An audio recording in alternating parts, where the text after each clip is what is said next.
Chairperson SEBI, Guest of Honor Mr. Shekhar Chaudhary, Director Financial Markets Division, Ministry of Finance, Government of India, and dignitaries from market infrastructure institutions. Thank you all for your kind presence. It is a pleasure to ring the bell for financial literacy today and join regulators, exchanges, and associations across the world to raise awareness and supporting financial literacy and financial engagement for all.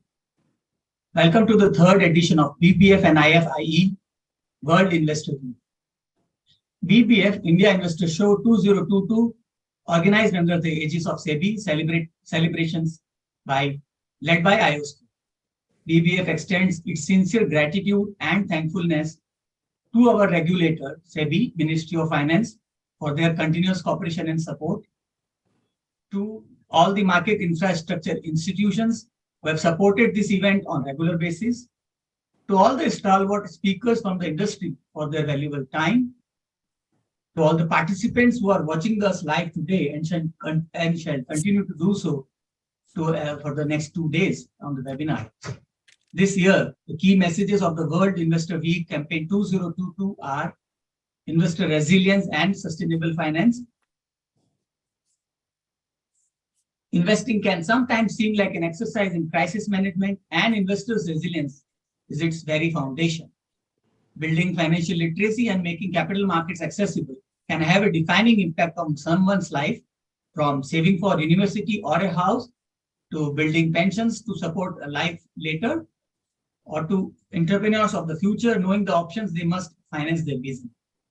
It is fundamental that everyone can invest in their future, not feel excluded from the very markets that are there to support them. Meeting these long-term objectives will likely require a financial plan and the money to put that plan into action. Investor resilience plays a vital role in the same.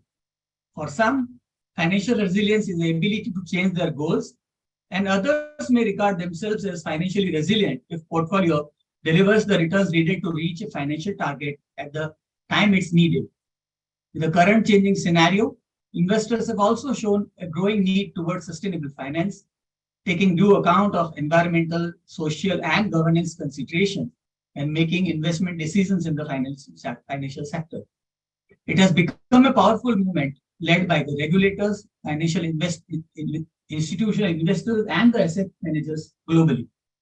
Over the period of this 3-day webinar, we have structured a series of sessions including featured speeches, plenaries covering various aspects related to policy framework for investor education, how educated investor is a better protected consumer, capital markets vision 2025, women, the new growing investor segment, young investors' path to financial freedom.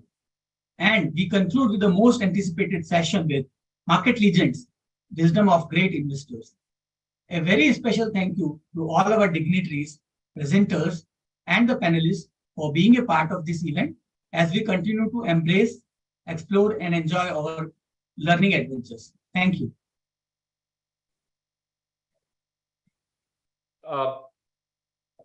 After the SEBI chairperson, Ms. Madhvi Puri Butch needs no introduction, but I have the pleasant task of doing so anyway.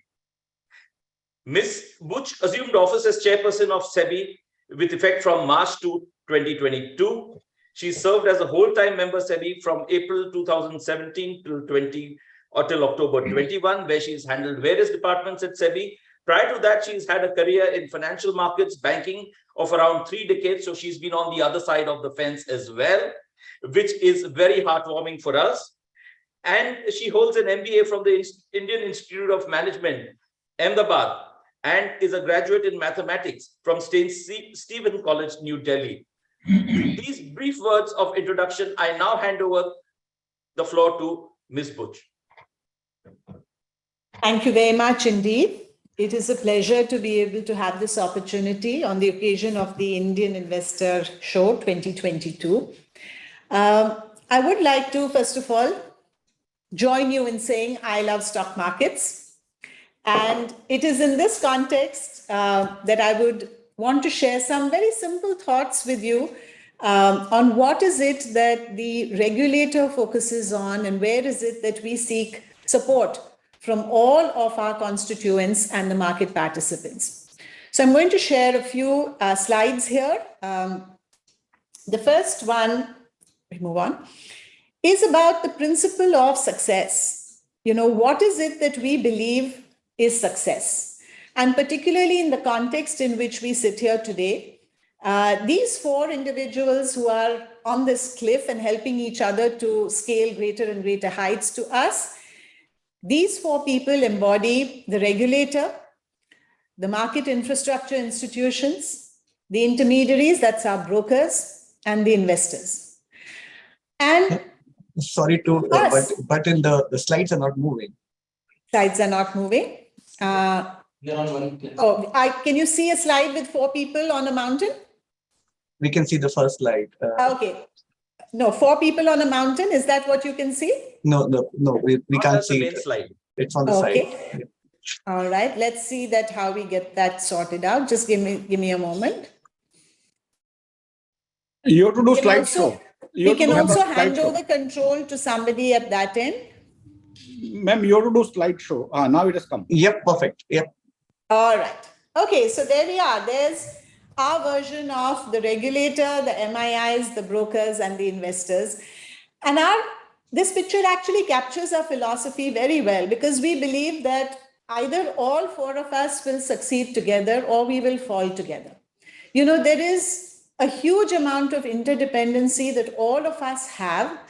And unless all four of us succeed, none of us can succeed. And it's actually a very precarious position for each one of us to be on, and which is what is really the call for and an earnest request from my side, that all four of us really need to embrace the spirit of partnership as we try and make sure that all of us, along with the investors, is really successful.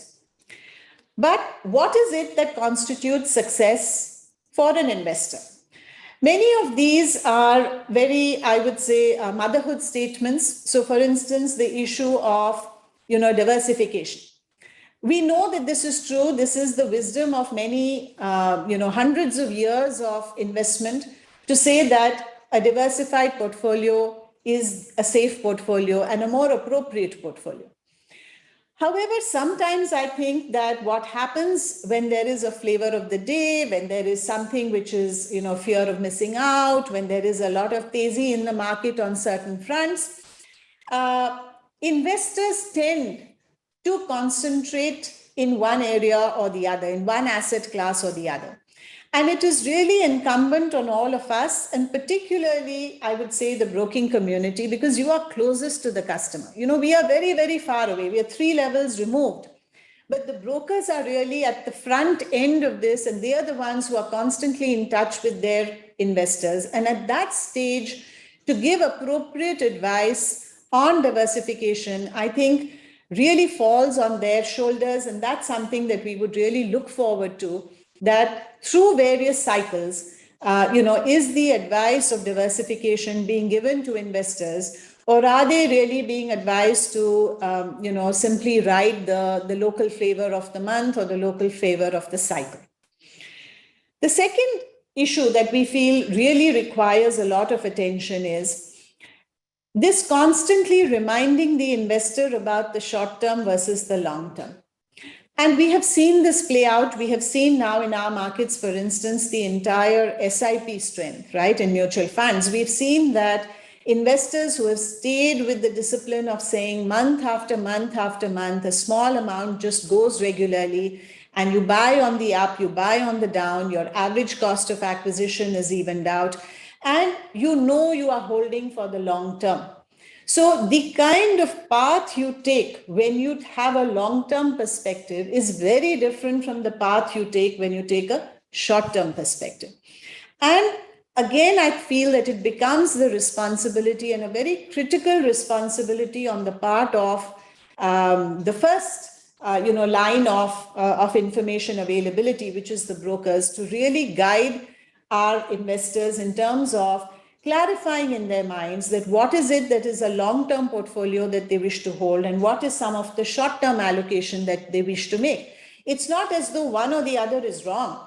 It's just a question of saying, if you have 100 rupees, how much of that should go into a long-term investment where you just stay with the position, and how much of it do you use to take short-term views, which may or may not go so well, because as we know, when the period is shorter, the risk is always accentuated, right? In the long term, a lot of the risks get ironed out. In the short term, there's a lot of money waiting to be lost, even though investors believe there's a lot of money waiting to be made. But in actuality, what happens is there's a lot of money waiting to be lost.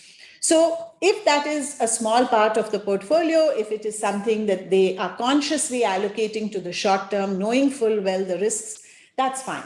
But this advice really needs to go out to them, and it's a very fundamental basis on which the long-term success of the investor can be determined. So this difference between long-term investment and short-term trading is very important. And when we say know your customer, it has become, unfortunately, just a tick box exercise to say, do I know the name? Do I know the address? Do I know the phone number? But to really know your customer, what you really need to know is what is his risk appetite and what is the allocation of short-term and long-term that you should be recommending to your customer. That is really what is crucial. The next is really about, the interface between data and information and the investor. As you know, and SEBI has repeatedly over the last few months very clearly articulated that we are in a disclosure-based regime. Our whole regime is disclosure-based, whether it is IPOs, whether it is listed entities, whether it is mutual funds. Our whole approach is that we are a disclosure-based regime, and if there is a high quality and high frequency of disclosure, then the market will absorb that information, process that information, disseminate that information, and the investor will then be an informed investor. Now, this again, has the broking community has a very, very large role to play in this. And I think that, recently when a lot of regulatory changes were made, and many of the brokers asked us the question that, what will be the role left for brokers? If, they don't control the securities, they don't control the cash, what role is left for the broker? And actually, having been a broker myself for many, many decades, not just a few years, to me, the answer to that is actually very simple. That the world is becoming so complex and there is so much information that just being able to process that information itself is a challenge. And if I, as an intermediary, if I, as a broker, am going to help to process all that information and serve up to the investor something which is easy to digest, easy to absorb, and which really guides the investor in terms of what to do, what not to do, then that itself is a huge role which can be valued by the investor. And I will give a few very simple examples that I have noticed of late of huge value addition that the brokers are doing. And it has nothing to do with control over securities or control over cash. It's just sheer value addition. So for instance, sending out a simple alert saying you are holding shares in the following companies and the AGM is coming up and here is the link for voting. Now, to me, that's a huge value add. I may choose to vote, I may not choose to vote, but at the right time, the right intervention is being made to me only for the stocks that I hold. So it's personalized, it's relevant, it is timely, and as simple as that is a huge value addition to me as an investor. Similarly, if I get an alert to say that, look, you are holding this stock and this stock has now reached a 52-week high, would you like to sell? Now, it's serving the broker also, because obviously the broker makes money only when there's trading. But this is, again, timely intervention, simply, and this is not, somebody saying, oh, what opinion, research. These are simple matters. It's a 52-week high. That's a statistically computed, piece of information. But you are delivering it to the investor in a timely, relevant, and appropriate manner, and then making it really easy to say, look, if it's at a 52-week high, do you not want to consider selling? And then if you press the sell button, obviously it takes you to the trading screen. So simple interventions, I'm not even talking about sophisticated research. I'm saying these kind of simple interventions, right? And many of the brokers today, have access to, the portfolios of their investors. They can see at the back end what is the kind of asset allocation to equity, to mutual funds, debt, industry concentration, company concentration, to simply give out an alert saying, we notice that you are so many years old, in my case, 56 years old, and you seem to be over allocated on this. Don't you want to rebalance your portfolio into that? So there is just so much value addition that one can do.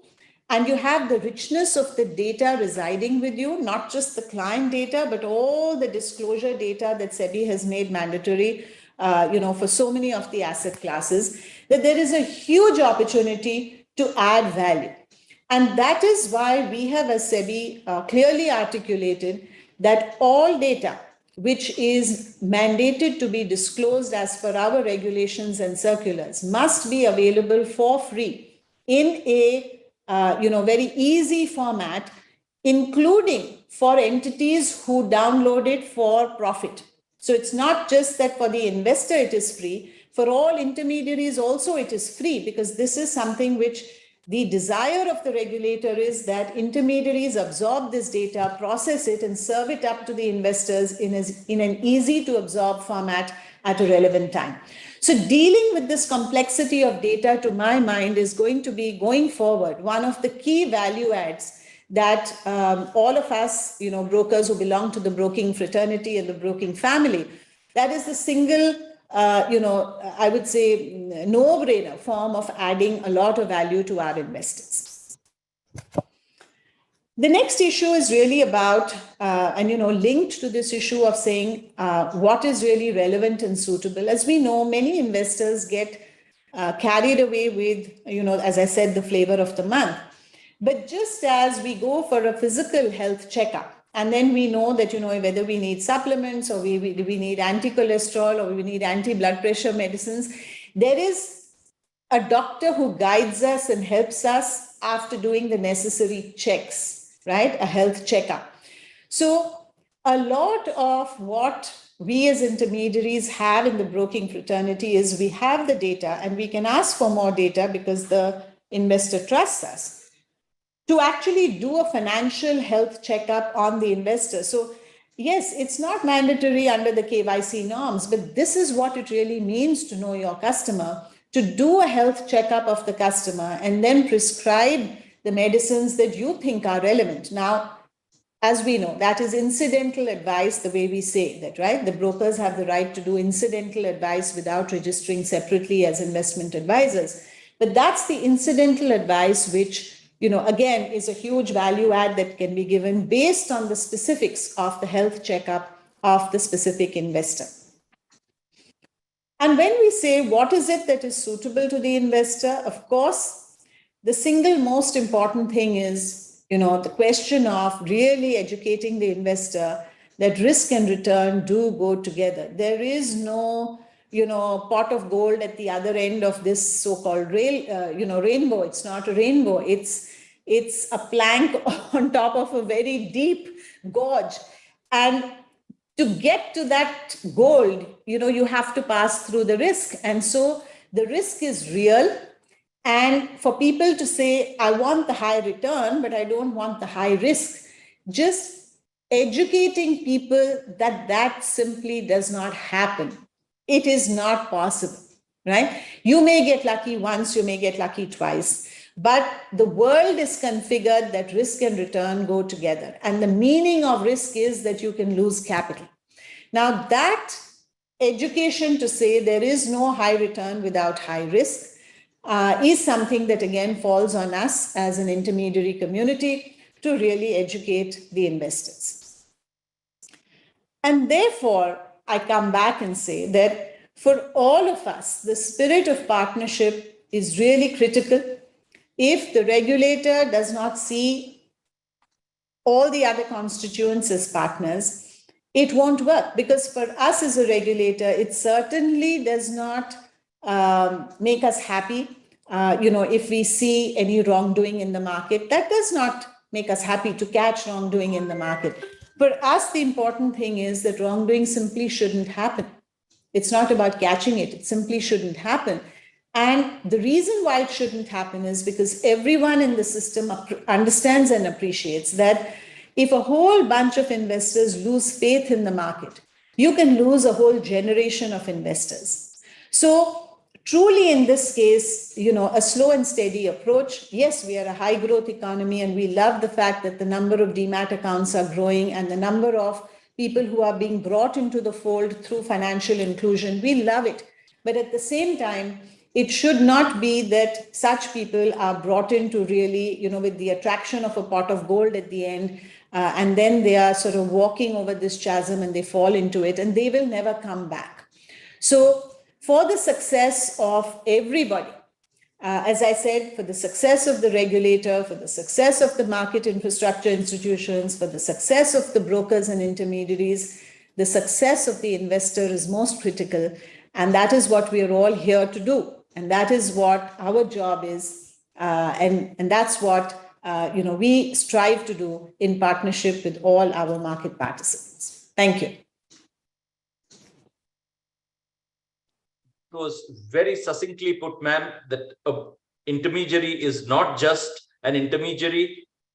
She is a confidant, she is a doctor and a counselor, all put into one to help the investor achieve its goal. We take those words very seriously and we hope to deliver on them. And may I now request you to launch the BBF Compliance Boost software taken out by BSE Brokers Forum. So please go ahead.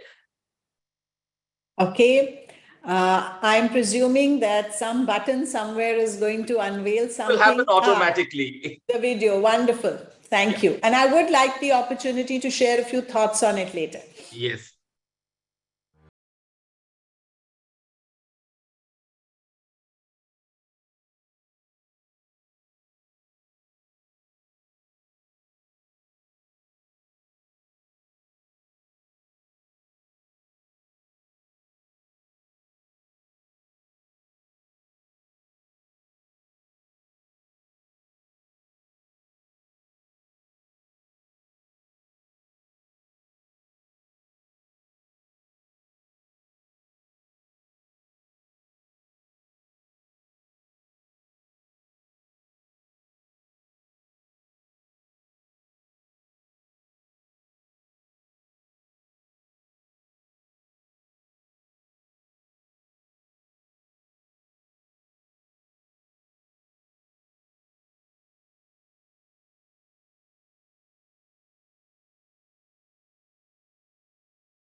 Over to you, ma'am. Thank you. So I must very, very warmly congratulate the forum. I must say I'm completely delighted. I know that this is a soft launch and, it's not yet fully operationalized, but ready for UAT. But I must say that the timeline within which this has been implemented has completely delighted us. And I would also like to suggest, often the brokers have a major grievance with us saying that the market infrastructure institutions are often not ready with their technology by the time the due date for adoption comes up. And I would like to say to the MIIs, since they're all present here today, that, this application has been developed in record time and it should be a benchmark for us. MIIs cannot be taking a backseat to the intermediaries. If they can do this, MIIs can do as well or better. So we need to take perhaps some learnings on how to really focus on a task and get it done extremely quickly. So congratulations to the forum. It's a wonderful job done. And I particularly liked the last line. I know that this is the spirit with which you have done it, to say that there are a large number of brokers who are just challenged by the very large number of regulations we have and the complexity of regulations we have and the changes in the regulation that we have. And it's really hard to keep pace with this. We're not in a stable environment. And therefore, this tool, will be a great help to all those who desire to comply. It's just that we make it so hard, right? We, the regulator, make it so hard. So I'm really glad for this help that you are giving to us to facilitate for people saying we want to comply. Let's just try and get it all together at one place so that it's easier to comply and that we are reminded in a timely fashion to comply. So I think it's a great help to us and a big sort of call out of appreciation. At the same time, it's also a question of that it must attack the intent to not comply, because at the end of the day, we have seen past cases. I think none of you are strangers to the number of default cases that we have had in the past. It does not reflect well on us as an industry. It does not reflect well on us as a regulator. And we must attack the intent to not comply. And therefore, I understand that this solution is going to be made available to all of your members at a very, very reasonable cost. So there is, no issue of, cost of compliance. Now it's really on them to demonstrate the intent to comply. And that's something that I appreciate a lot as well. And therefore, I look forward that, maybe in a few months, you will send me some progress report in terms of, how many people have adopted this platform. And, our universe at the end of the day is not that large. We only have about 1,100 brokers. It's not as though this is 50,000 people. So, and I'm not sure how many members you have. How many members there with you? Around 700 now. 700. So, 700 members to adopt. Of course, some of them may already be having their own platform. So I don't argue that they should only use this. But if they don't have a platform right now, I think the discipline of this, not only in terms of the timeliness of compliance, but also in terms of the demonstration and evidence of compliance. I think that's an important feature of this software, which I really appreciate, the ability to upload the evidence, the ability to cross-reference the evidence, because otherwise it just becomes a tick box, compliance that, the senior most person asks the next level and the next level and the next level, until the entire compliance framework is relying on somebody at the bottom of the food chain saying, yes, I've complied, which obviously doesn't amount to anything. I won't even say it doesn't amount to much, it amounts to nothing. So with this platform, with the evidence of compliance and the reporting, so I'm told that the back-end reports are all ready. The front-end reports will take a while to come. I'm fine with that because somebody who has an intent to comply will use the back-end reports to really ensure that that's happening. And I very much look forward to, the adoption of this. And as I said, strongly support the objective of the forum that you wish to facilitate the intent to comply while attacking the intent to not comply. Thank you. Thank you, ma'am. Thank you very much for those warm words. I believe you have to make an early exit because of pressing engagement. So we thank you very much once again for your words of encouragement. And we hope that the regulator is there with us every step of the way, while we at the Brokers Forum promise our level best to endeavor to comply with every regulation that the regulator comes with. Case in point, the latest October 7th, which we can say has been a huge success. Yes, absolutely. I must congratulate each one of you. I must admit that as a banker, I had a few butterflies in my tummy that day. And I was on my WhatsApp continuously to see, now is there going to be some bad news that's going to come my way? But I was delighted to see that the entire process went through very smoothly. So congratulations to the clearing corps, congratulations to the brokers, and congratulations, I think, to the payment system of the country. And all of them held up exceedingly well. And it was very important for us. And we're really pleased to see how smoothly it went. Thank you. Thank you once again, ma'am. Thank you. We now have the next speaker, who is Shekhar Chaudhary. He is a director of Financial Markets, Department of Economic Affairs, Ministry of Finance, Government of India. Gives me great pleasure to introduce Mr. Chaudhary. He's a Director of Financial Markets. His academic qualifications include he's an MBA from IIM Kolkata and an LLB and an MCom.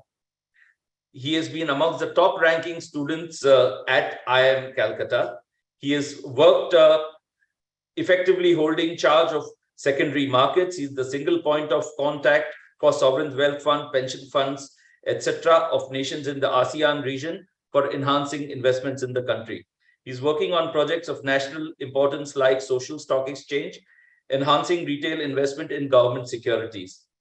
He has had previous work experience at the RBI, and he was actively involved in launching an innovative product for the first time in the country, like inflation index bond. So over to you, Mr. Chaudhary.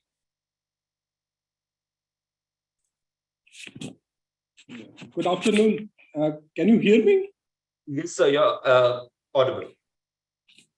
Yeah, thank you. Yeah, good afternoon to all dignitaries and friends. It's my pleasure to address to you all on this special occasion of celebrating the World Investor Week 2022, which is being organized by BBF and IFIE under the aegis of SEBI. Special thanks to Shri Lalit Mundraji and Shri Vispi Bhatenaji. This year, the theme of World Investor Week 2022 is Investor Resilience and Sustainable Finance. SEBI and MIs, the exchanges, the depositories and market intermediaries, I gather, have planned a wide range of investor awareness activities across the country for promoting learning opportunities for investors. These activities include investors awareness programs, media campaigns, quiz contests, etc.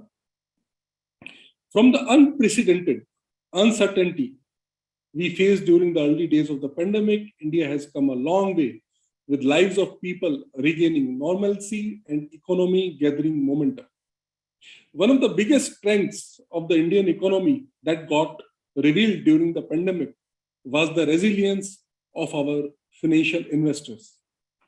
As India aspires to become a USD 5 trillion economy by 2024-25, the government recognizes that in order to achieve the objective, a significant part of the investments has to be channelized through the capital markets.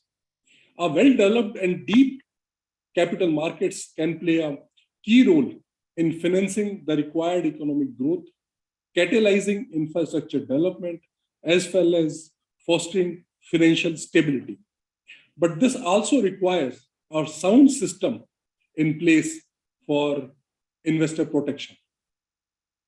Our DMAT numbers have crossed 100 million mark, and many of them have joined the financial markets during the last 2 years. We are sure that the trend of financial inclusion will continue in even a stronger manner. All the service providers in the capital market have a fiduciary responsibility of protecting the interest of investors in the market. While making the decision, we all should keep in mind the best interest of the investors. This will go a long way in building trust in the market and educating and encouraging investors to participate in market-based investments. This vests a greater responsibility with us for facilitating awareness among investors by conducting various types of financial education and investor awareness activities. The investors may be empowered to become Atmanirbhar Nivesh. I am sure BBF and the MIs with SEBI will help investors understand the do's and don'ts of investing, assess the return and risk of various financial products in accordance with their risk appetite. Imparting investor education is a perennial responsibility and not confined to this week only. I am sure that each one of us present here will underscore the importance of doing adequate due diligence before investing to the investors. Investors should carry out their financial planning and choose financial products aligned with their financial goals. Investors should not invest on the basis of market rumors and should deal only with SEBI-registered intermediaries. A key role for the exchange ecosystem will be to facilitate the flow of capital into sustainable investments. SEBI has recently issued a framework for social stock exchanges that will spur the impact investing.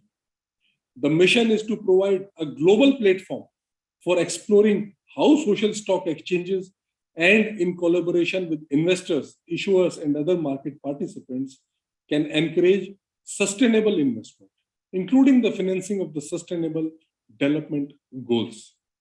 We are aware that there is still a lot of scope for further reforms in securities market regarding protection of investors in the financial markets. We are committed to bring further reforms which will make our securities market more vibrant, resilient, and accessible to the common people. I wish you all a very happy World Investor Week. Thank you. Thank you very much, sir.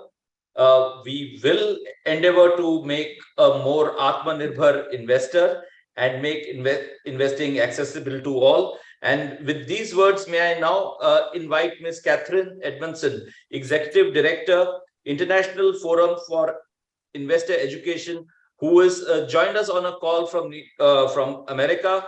And we know it is, obscene hours over there. So we wish that Ms. Edmondson addresses us briefly and and can call it a day at her end.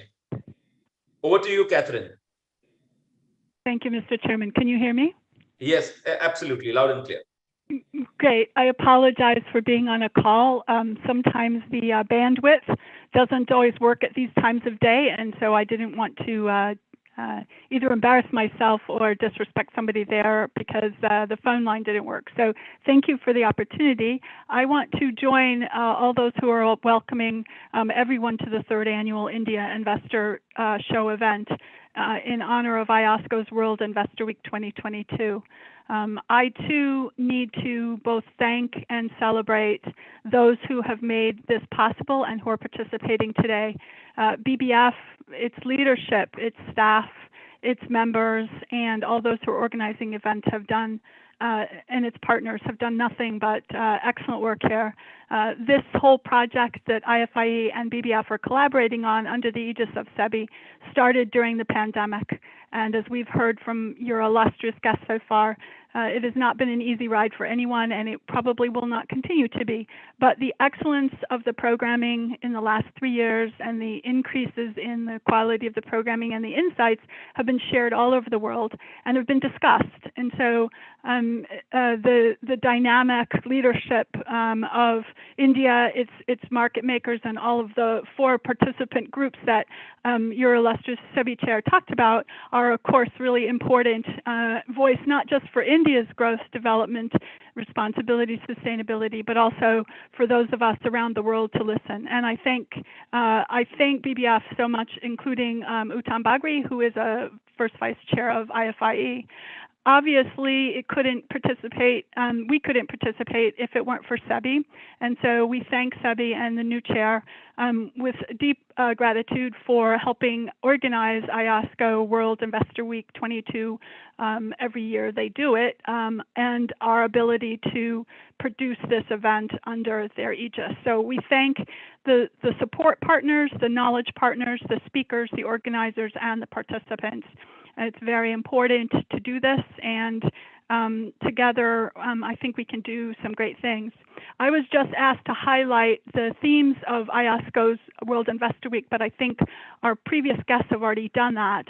The key investor resilience, and how do we all think together about how to improve the strength, resilience, ability to come back to a good place if you get into trouble or something financially happens, or in this context of COVID, uncertainty, complexity, and the growth in interest and awareness of investors about what they need to do. So that's the investor resiliency theme. The second is, of course, sustainability, however you call that. As you probably know, globally, it's called very different things, whether it's green, blue, orange economy, or one's just focused on things like green bonds, or one's focused on what sustainable investing is, or just ESG, or whatever. As the last speaker highlighted, it's a complex and not fully developed field yet. So we've all got to learn together. I have total confidence that that's going to be a good theme for us to continue to work on, and that everyone's going to have to work together to understand what individual investors need for their communities and their countries, as well as themselves and their families. I think we're going to have to really put that into the questioning of what we do as a field, as partners, to make sure that individuals have their own questions answered and we understand what kind of information they use and want to use in order to make investment decisions in this area. The only two other things I would highlight for the themes is that IOSCO did in fact have two sort of auxiliary themes for this year as well. One is the ability to help individuals get stronger and more protected against fraud and scams. Obviously, one of the major issues there is making sure that people are protecting themselves online and digitally protecting their investment, their quality of their information, as well as their investment relationships. The second is something from 2020 related to cryptocurrency, because we know a lot of individuals who want to invest in cryptocurrency do not necessarily understand all the dimensions of their activities, even if they do investigate and look to inform themselves more about what that whole field's about. So I look forward to hearing what happens on the next 3 days. And I would say that for those of you who are sort of thinking about this, IFIE and BBF have done this program because we believe that it's better to start out the process in that first week of World Investor Week, but we need to benefit everybody for the next 51 weeks. So as you're thinking through some of the issues that come up and what you can do about them, there are more than one ways to think about it, and we hope that you'll be thinking about how you can use some of this information, how you can increase the service that you provide to your investors, but also you can understand more about what they need so that you can help together with the rest of the partners put that in place. And so I will see you at the end of all of these sessions, not seeing, but I will be on the phone. And I thank all of you who have worked so hard to make this happen. Thank you. Thank you so much, Catherine. Thank you for your words of encouragement. And on our part and at the BBF's part, we will be there with you every step of the way. Thank you very much. You're welcome. Next up, we have Shri Ashish Chauhan, MD and CEO of NSE. We've still got to get used to the NSE part, but pleasure to introduce Ashish ji, who's a technocrat from IIT Bombay and IIM Calcutta. He's one of the founders of National Stock Exchange. He set up NSE screen-based trading and also created the Nifty Index. He started his career as a banker with IDBI in 1991 and was a 5-member team to set up the NSE. Subsequently, he's worked at Reliance Industries, India's largest company, from 2000 to 2009 as President and Group Chief Information Officer, and as well as Head of Corporate Communications and CEO of IPL cricket team, Mumbai Indians.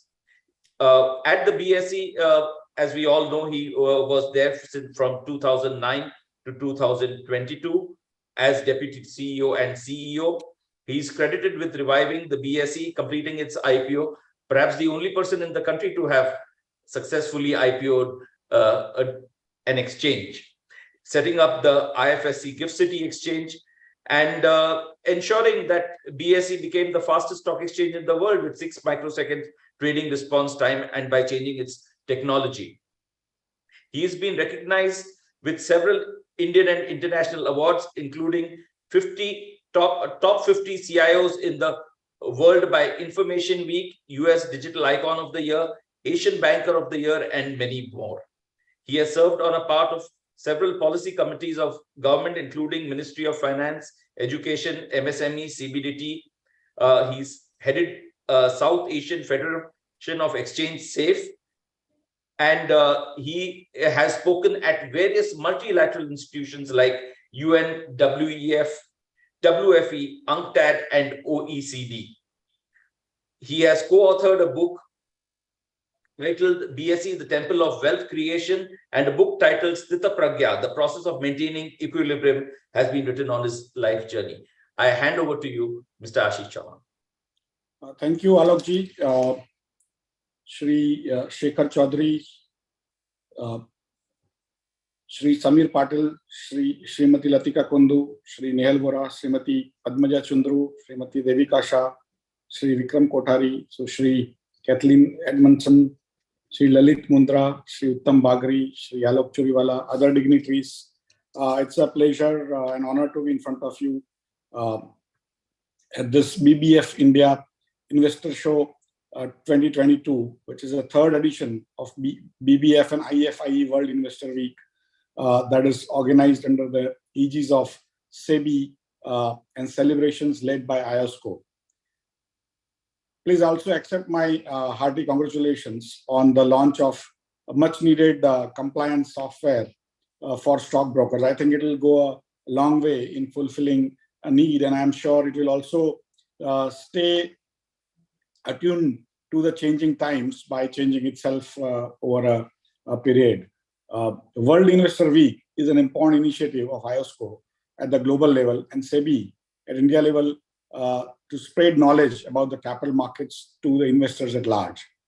Indian markets have been at the center of attraction for the world investors. The Indian retail investors have also increased multifold in the last couple of years, from 5 crores to more than 11 crores with the exchanges. The World Investor Week is aimed to facilitate intellectual discussion between the stakeholders of the capital market across the spectrum, policymakers, market infrastructure institutions, investors, and market experts on one platform to share their thoughts. The way the Indian economy is facing the headwinds from global markets, and it has shown resilience, is the most important thing which our investors need to learn. The Indian markets have remained resilient despite of the huge outflow from foreign investors, is proof that today our markets are getting large support from Indian investors and domestic institutions, which was not the case before. I'm sure over the period of this 3-day webinar cum seminar, participants will benefit immensely from numerous structured series of sessions that include feature speeches and plenaries covering various aspects. I congratulate and thank all the organizers. Thank you once again, and have great 3 days of investors awareness.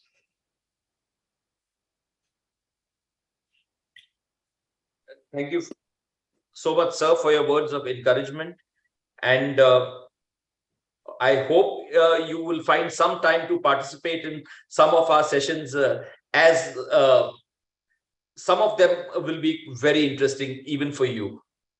Thank you so much. Next up, we have Shri Samir Patil, who is the Chief Business Officer of BSE Limited. Samir Ji heads the business development of the exchange, including equity and derivative segments, currency derivatives, commodity derivatives, fixed income, debt, and mutual funds. He is instrumental in setting up and responsible for business development of India INX at GIFT City, IFSC. Currently, India INX has more than 90% market share. He is also a board member of the India INX Global Access. He has over 21 years experience in the financial sectors like commodities, currency derivatives, indices, etc.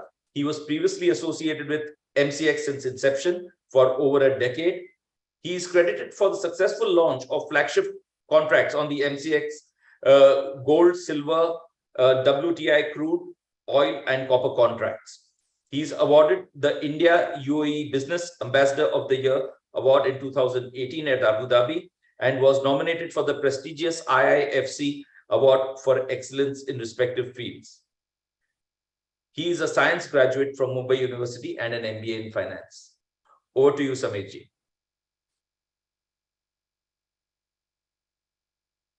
I think thanks, Alok, for this kind introduction.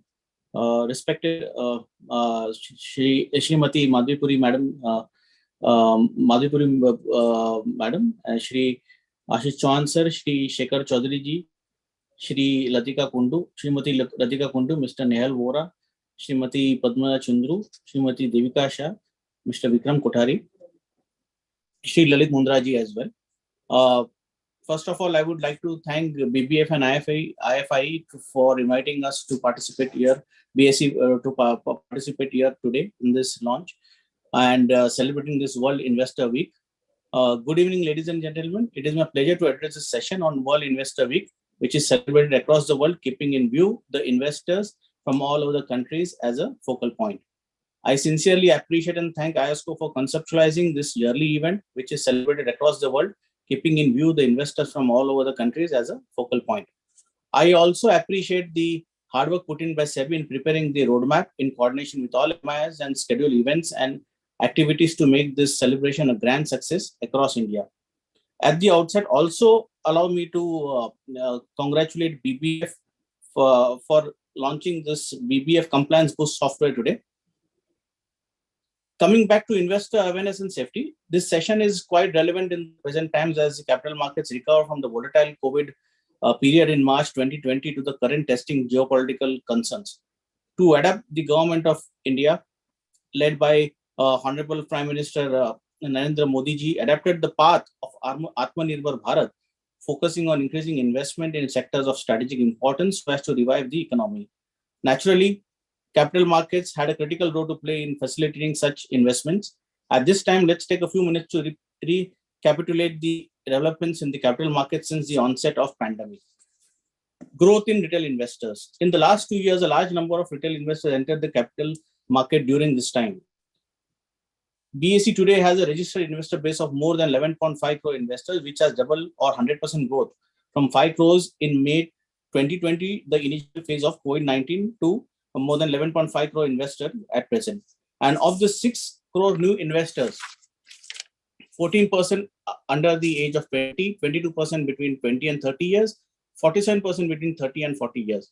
The above demographic constituted 83% of all new investor accounts registered in the COVID period. BSE, through its IPF, which has over 11,585 IPOs conducted during financial 2021-22 through 27 investor service centers across India. Out of this, 4,506 IPOs were conducted through the IPF, while 7,079 IPOs were conducted through the Investor Services Fund. IPF also conducted 19 regional investor seminars exclusively with SEBI across the country. The IPF periodically publishes TV, print, and online advertisements regarding do's and don'ts for investors in order to educate them and enable them to safeguard their interests. BSE launched of a market simulation package, a simulation module created especially for teaching students, investors, the mechanics of trading, margining, settlement. Launch of certificate program on basics of capital market. This was executed jointly with BSE Institute. For us, BSE investors' safety protection are always the top priority pre or post pandemic.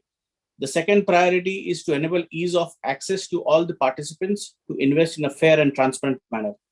Despite 11 crore investors, Indian capital markets remain relatively underpenetrated compared to the population. The investors are still concentrated in the western states of the country, and north and eastern parts of India are less penetrated. The focus is to educate investors by conducting more awareness campaigns in the regions to encourage an investment culture. For this, we work with investor associations, industry bodies, educational institutions to create awareness. Last but not the least, it's continued in investment in technology and security to provide a platform which is safe and user-friendly. I once again appreciate this idea of celebrating World Investor Week at such a global level, wherein contribution from India would be remarkable considering this robust market infrastructure and ever-growing investor base. With this, I conclude, and I wish every Indian to become financially independent, and when we celebrate centenary of our national independence. Thank you so much. Thank you, Samirji. 11 crores, despite having 11 crores investor, our market remains underpenetrated, and I think everyone sitting here as a group will take note of that and do something within their own realms to increase this number by leaps and bounds. Next up, we have Ms. Latika Kundu, Managing Director and CEO of Metropolitan Stock Exchange India Limited.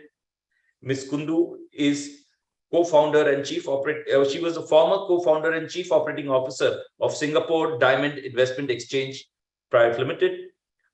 Ms. Kundu is widely acknowledged industry expert in setting up, launching and managing exchanges, clearinghouse, depositories across all asset classes and products. With over 25 years professional experience across leading global multi-asset exchange and global investment banks, National Stock Exchange of India, MCX, Singapore Mercantile Exchange, Macquarie Singapore, Singapore Diamond Investment Exchange. Latika ji has been an expert committee member of the Capital Market Committee of Bombay Chamber of Commerce and Industry and board member CMFAS Exams Board conducted by IBF Singapore. Recognized as a thought leader, felicitated by her alma mater ITM with Distinguished Alumnus Award in 2010 and recognized as top 50 entrepreneurs in Ideas and Intention 2.0 by her alma mater Narsimmonji College in 2019. She contributes to research activities in capital markets and was also the editor of MCX SX Market Update. Over to you, ma'am. Thank you, Alok. That was a very kind introduction, and a big thank you for having me on this forum for sharing our thoughts from MSC. A very greetings and a good evening to all the dignitaries here. Having SEBI chairperson detail and outline, and so very clearly and articulately inform us and guide us on the issues, concerns, and how we can address them, and how simplicity could be used as a benchmark to bridge the gaps that exist was completely enlightening. As usual, listening to Ashish has always brought in an additional learning. Samir, it was even good to hear your thoughts, and I look forward to hearing everybody else's thoughts too. So I would like to, of course, share that from MSC, this was the first time we have launched the opening bell ceremony, and we're very proud to be having to do that on behalf of the exchange in the World Investor Forum. We have always tried to make the Investor Week as well as the year a little bit more focused. Last year, we chose the topic on women, and to see as to how is it that we can bring more and more women into investing and finance and capital markets. This year, our focus was the LGBTQ community. The whole idea is that an inclusive capital markets is a very healthy capital markets.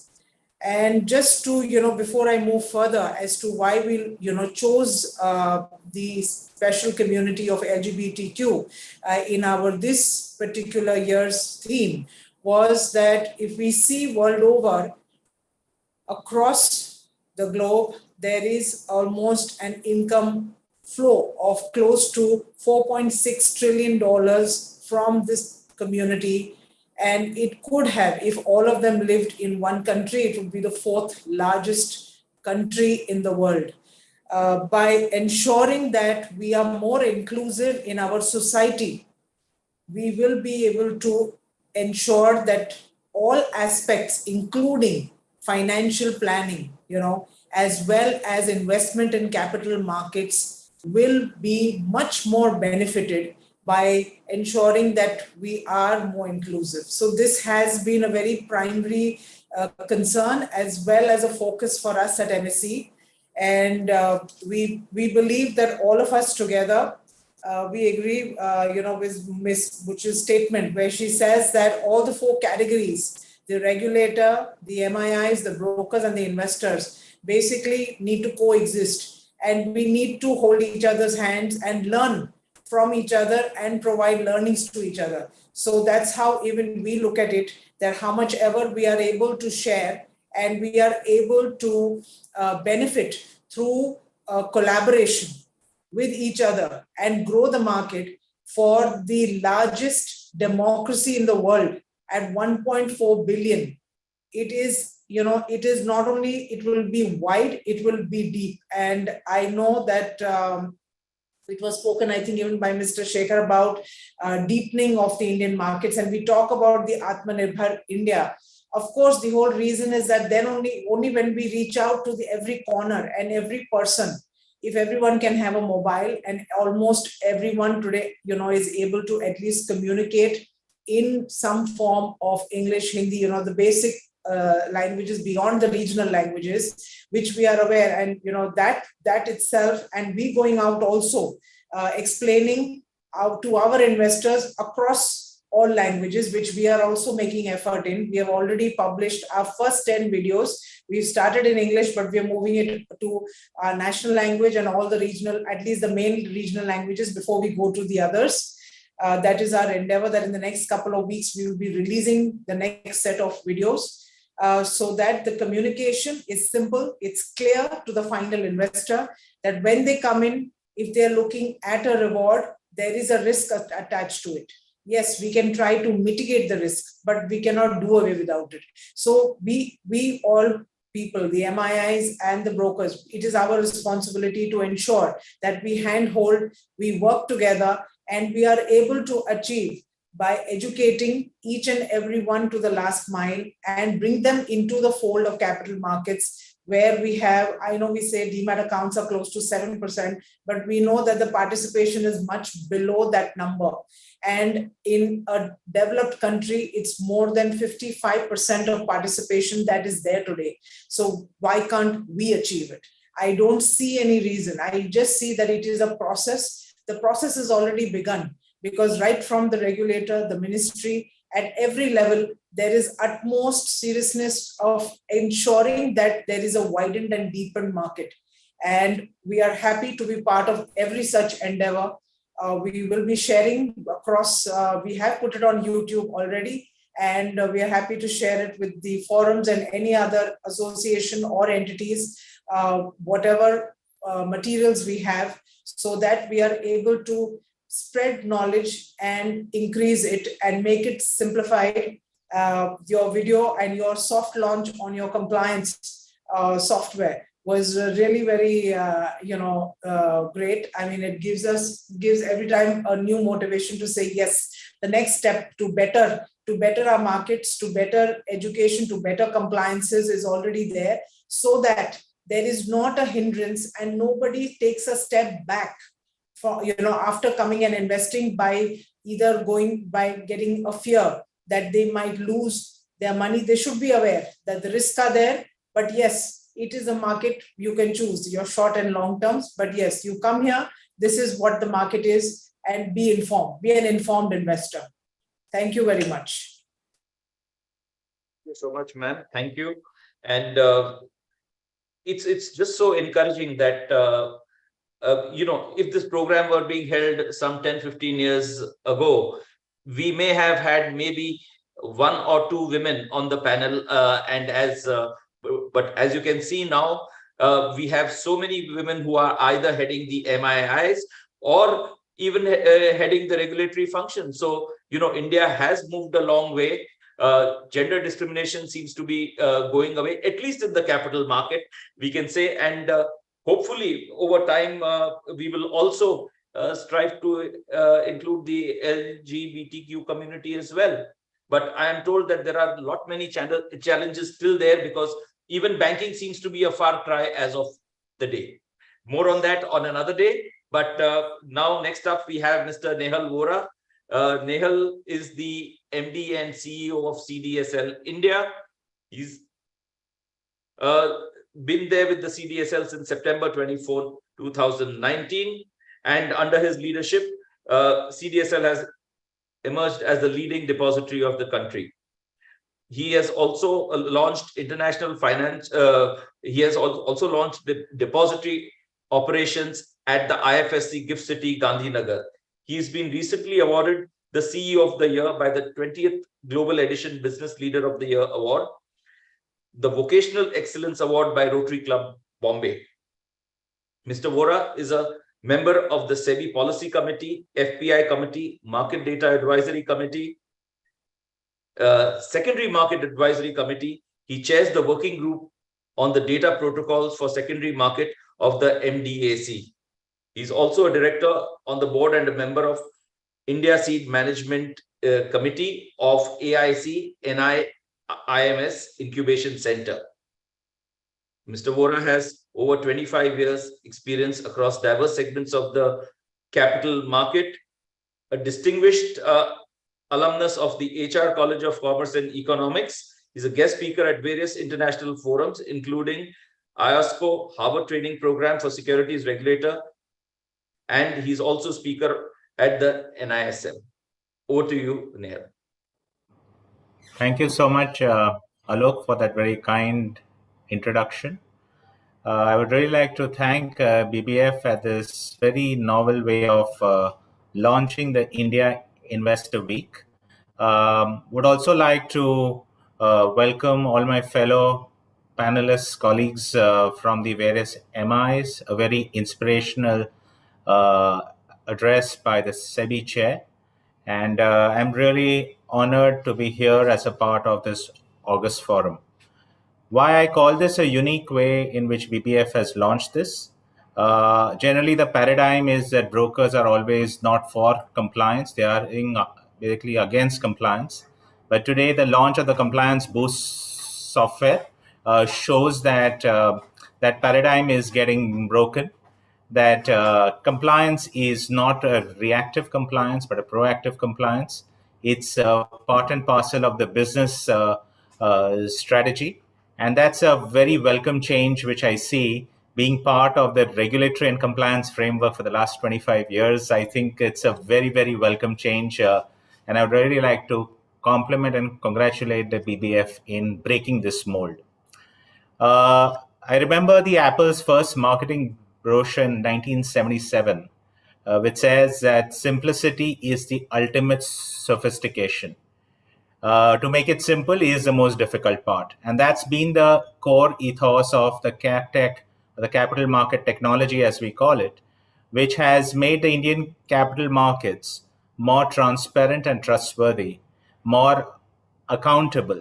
And this has really translated into the growth story in the Indian capital markets.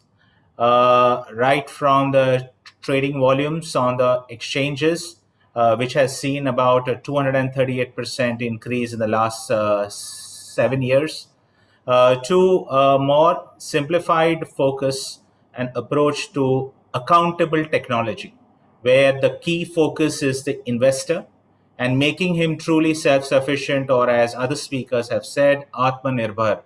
We are fully committed to the Atmanirbhar investor or the Niveshak, and that has seen in terms of a dividend of the Indian capital markets, which recently celebrated the 100 million demat account mark or the 10 crore demat account mark.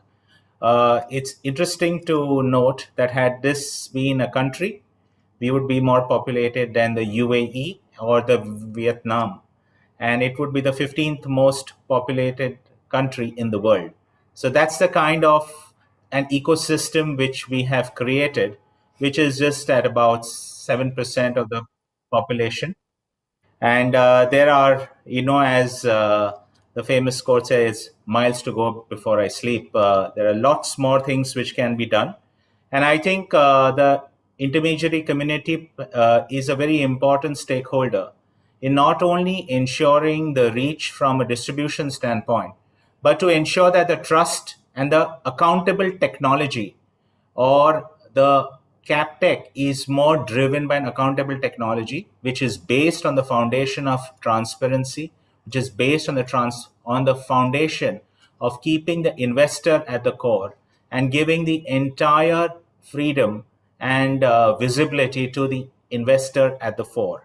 Be it some sophisticated programs which has been launched, especially in the depository space, in the pledge repledge mechanism or the margin pledge mechanism, which is kind of unique to the world, where the stock remains in the investor's account, but there's a financial interest getting created elsewhere. So it is the epitome of financial inclusion, but at the same time, the epitome of transparency, where the investor gets to know where its stock is getting included in terms of the financial interest without parting with that security from its demat account. There are some other interesting unique features like the EDIS, which I think is again unique to the world, where the business continues to happen on a B2B basis with the MIIs, but the authorization is on a B2C basis, where the MIIs or the depositories directly authenticate such transactions with the customer without the intermediary knowing the one-time password. And this all happens in a fraction of a second. This shows the sophistication of our technology and, more importantly, accountable technology. The key ethos is to innovate and build this accountable technology and educate the investor to truly empower them and to use this technology to their advantage, with transparency and trust being the core themes. We've seen an expanding footprint in the investor awareness programs, be it on physical programs, which were about 1,000 plus, with CDSL did in the last financial year in 16 languages. This current year, we've done about 650 programs in about 14 regional languages. Our focus has been to reach out to the people rather than people reaching out to us. And that's been our key ethos. We had an interesting seminar yesterday in Srinagar, where there was a financial literacy rally created, and there were about 200 people who joined that rally in Srinagar. And that's where we see the real growth of India, where it's not only the core Western regions or the traditional states, but the Northeast, the Far East, the Far North, the border areas, where there is so much fervor and so much enthusiasm to be a part of mainstream capital markets, to be part of that journey of wealth creation, where you do not need to wait for more than 2 days to get your money or securities back. I don't think any other ecosystem in the world has this kind of sophistication which we have.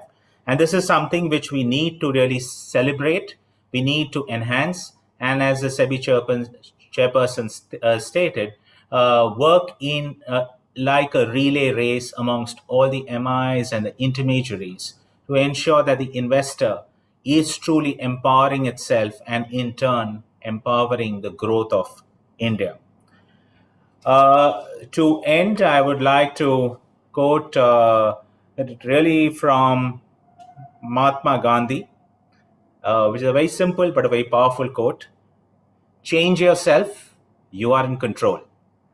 And that is what we believe in, that the investor needs to change that mindset.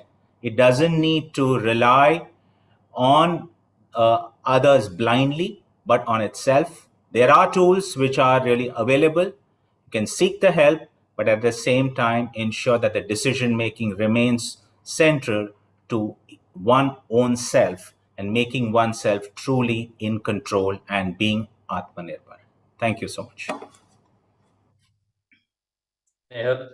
Change is the order of the day. In fact, not long ago, just 3 decades back, it was a pain to do pain and payouts. I'm sure some of my fellow participants will agree that we had to spend sleepless nights managing the stock of shares that used to physically come in our office. I see Devika ji smiling. Thank you for having DMAT in our lives.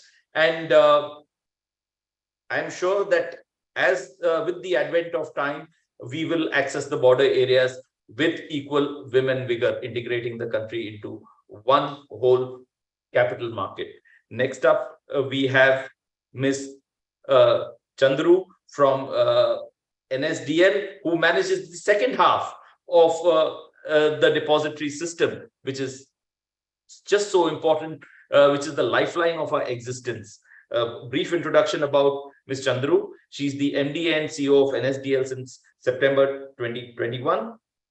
After a 37-year stint in the banking industry with State Bank and Indian Bank, a postgraduate in commerce from Andhra University, Ms. Chandru joined SBI in 1984 as a probationary officer. She has gained rich experience in corporate lending, credit management, retail operations, digital banking, treasury, and international operations. She has extensive board experience as chairman, Indian Bank from 2018 to 21, member of the LIC board 2018 to 21, and member of NCPI board 2018. Several awards and recognitions: Banker of the Year 2019-20, 50 Most Powerful Women in Business by Fortune India 2022, Best CEO BFSI Sector 2021, Best CEO of 2021, Women Leadership by Economic Times. Over to you, Ms. Chandru. Thank you, Alokji. I think that was a very flattering introduction. So I think I've been listening to the speakers, starting with the SEBI chairperson. I think this is very innovative and a very novel way of celebrating the Investor Awareness Week. My compliments to BBF-IFIE for this, bringing together this whole event in such a very nice way. The India Investor Show 2022 is what you name it, and with the theme that it is, the World Investor Week theme of investor resilience and also the sustainable finance. I also join my co-speakers in congratulating you all on launching the compliance software for brokers. I think that's something even we would like to have a look at, because that would definitely help the part of the functions of the depository. From what I'm seeing, I think this is a great development in terms of making our life very easy. So thanks for that. The main part about the awareness, India, when we talk of investor resilience, I think resilience means not that you are risk averse or you avoid the decisions, but when things go whichever way they go, you are able to actually get up and again continue your operations. That is anti-fragile or resilient, as we call it. So I think this has to be on many pillars. The investor awareness, of course, the awareness not only about the products, about the way to handle, but also about the security aspect, about access controls if it is a tech-based device. I think all these are being done, and I see myself in NSDL, a lot of initiatives taken on the investor awareness front, not only to the educated class, but also reaching out to tier 2, tier 3, using technology as a tool. And it really is very, I think it's very satisfying to see that the uptake of technology in the rural areas and and especially you mentioned women, and that's my favorite subject. So I will say that the appetite for learning new things and to use the phones and all, it's really mind-blogging, and it encourages us. I think we have launched recently the program called Market Ka Ekalavya, which is an online program. During the Azadi Ka Amrit Mahotsav, it really took off with 75 cities doing it within a span of 10 days. We could do it. And now again in this Investor Week, we are doing 50 programs on that. This is mainly for students in colleges and all, graduating students in all languages, and disorganized, simple, which brings me to the SEBI chairperson's speech, where I think I've been watching her presentations, and I think a picture is worth 1,000 words. And in those 4 or 5 pictures, she has conveyed, I think, whatever we can say in 10,000 words. So it's really all-encompassing. And that is the beauty of simplicity and, the articulation through pictures. I would also like to say that new asset classes are coming into. We need to create awareness about whether it is, people are being quite gullible about the NFTs or the cryptocurrency or the pyramid schemes or you name it. Everyone knows something about something.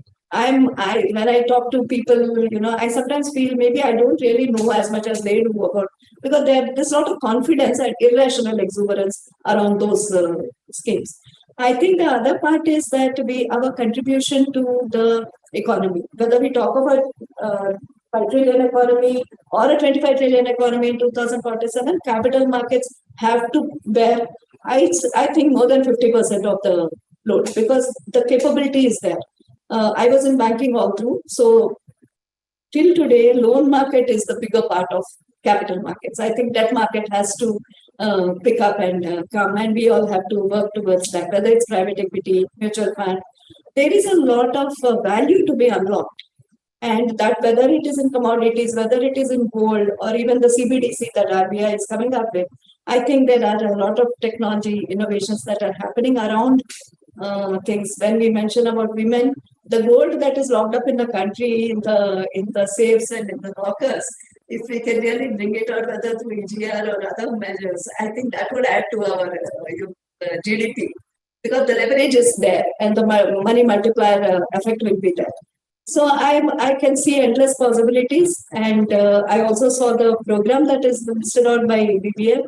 I think excellent topics and excellent participants. So compliments on that too. And I wish the event all the best in the next 3 days.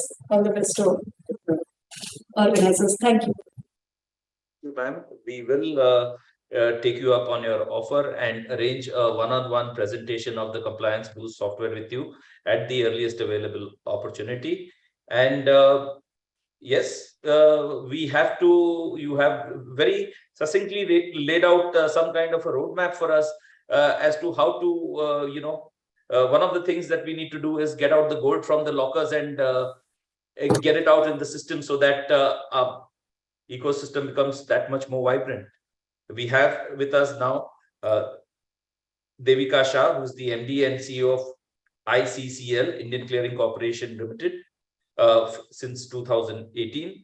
Devika ji comes with over 30 years of rich experience with BSE and has a deep understanding of the exchange, clearing corporation-related operations and regulations. During her tenure at BSE, she had various functions in the area of regulatory and business, including surveillance, investigation and inspection, trading operations, clearing settlement, listing, membership, investor protection fund, business development, accounts, legal, and regulatory commissions. I don't think that leaves any part untouched. She holds a bachelor's degree in commerce from University of Bombay and is a fellow of the Institute of Chartered Accountants of India. Over to you, Devika ji. Thank you, Alok, for that lovely introduction. And I'd like to join my panelists in appreciating the efforts of BBF for this event as a part of the celebration of World Investor Week and India Investor Show 2022. I'd also like to congratulate BBF. Everybody has congratulated you. I'll join them in the soft launch of the compliance support software. And I'm sure even we would be very interested to understand exactly what this is about. Coming to the topic, investors are the lifeblood of the securities market. Most investors direct their flow of savings in the markets in the hope of good returns. There are several products and instruments available in the market, but however, investors need to devote time and energy to educate themselves before they invest in the market. Nowadays, of course, the use of digital technology has become very significant in all aspects of life. Most of these investors have obtained online trading facilities by opening trading and demat accounts with the brokers. As such, it becomes very important to educate them on the various aspects of online trading and specific precautions to be taken when using technology. The regulatory framework, which is established by SEBI and implemented through the MIIs in terms of trading and clearing and settlement processes, they are the best practices followed internationally. Technology has enabled so many millions of transactions to be smoothly settled across different segments. Every new product in the capital market involves some settlement, and its adoption and smooth implementation makes the market run daily without issues. The risk of a broker defaulting, which is the most important risk in the capital market, is mitigated with counterparty guarantee, which is provided by the clearing corporations. This creates faith in the investors and leads to more financial inclusion. So I'll just conclude by saying that a well-informed investor is a well-protected investor. Thank you. Thank you, ma'am. A well-informed investor is a well-protected investor. Yes, we will keep that close to our heart. We have now Mr. Vikram Kothari, who is the MD of National Securities Clearing Corporation, NCL. Vikramji has worked in area of product development, operations, risk management, and sales in stock exchange, custody and clearing, and banking space for over 25 years. Prior to his current role as MD of NCL, he has worked with organizations like JP Morgan Chase, HSBC, and NSE in various capacities. He had joined NCL in November 17. He's a graduate from Bombay University and a member of ICAI of India. Over to you, Vikramji. Thank you, Alok Ji. Director of Financial Markets Division, DA, MOF Shri Shekhar Chaudhary, my esteemed colleagues from the MIIs, BBF leadership team. My compliments to BBF to organize this forum under the aegis of India Investor Week 2022. Let me also take this opportunity to congratulate BBF on the launch of this compliance interface we just saw for your members at the hands of Honorable SEBI Chairperson Madhvi Ma'am. And thank you very much for this opportunity provided to NCL to share our thoughts with you. Under the pretext of the theme of investor resilience and sustainable finance, there's a very famous saying that goes like successful investing is about managing risk and actually not avoiding it. It is extremely important that investors take into account their risk appetite as well as risk-taking capability while investing to ensure that their investments are resilient and they reap the rewards that capital market investments offer. We all know that greed is a basic feature of human nature, and investors continue to get tempted by extraordinary returns and promise shortcuts to wealth. However, these are highly likely to be the frauds. It is crucial that investors don't fall prey to tips and unregulated investment advice and avoid highly speculative and unregulated asset classes like cryptocurrencies. Investors who are not professional traders should understand the risks of leveraged products like derivatives or intraday trading and exercise due caution.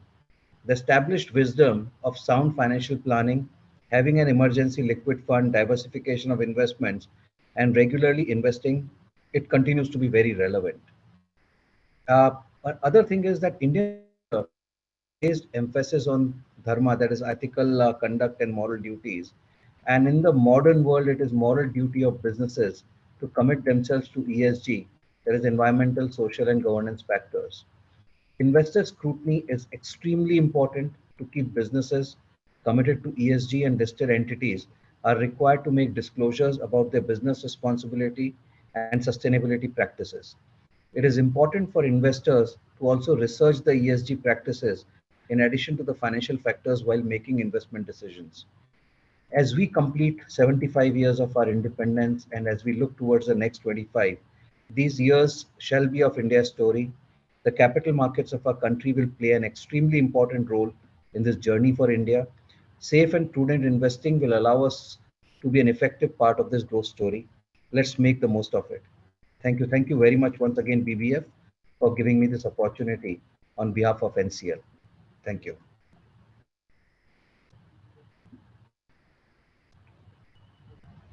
To our next session. Lalitji, before we move on to our next session, will you please deliver the vote of thanks? Okay, thank you. All these dignitaries and all the speakers, it was a very, very, exciting and a lot of knowledge sharing was done. And we are so glad that we could launch the BBF Compliance Boost program, this software, and we have received compliments from all of you. Thank you so much. And it's a time to move on to our next session. Actually, we got delayed. So thank you, everyone. Yeah. Thank you. Thank you. Thank you.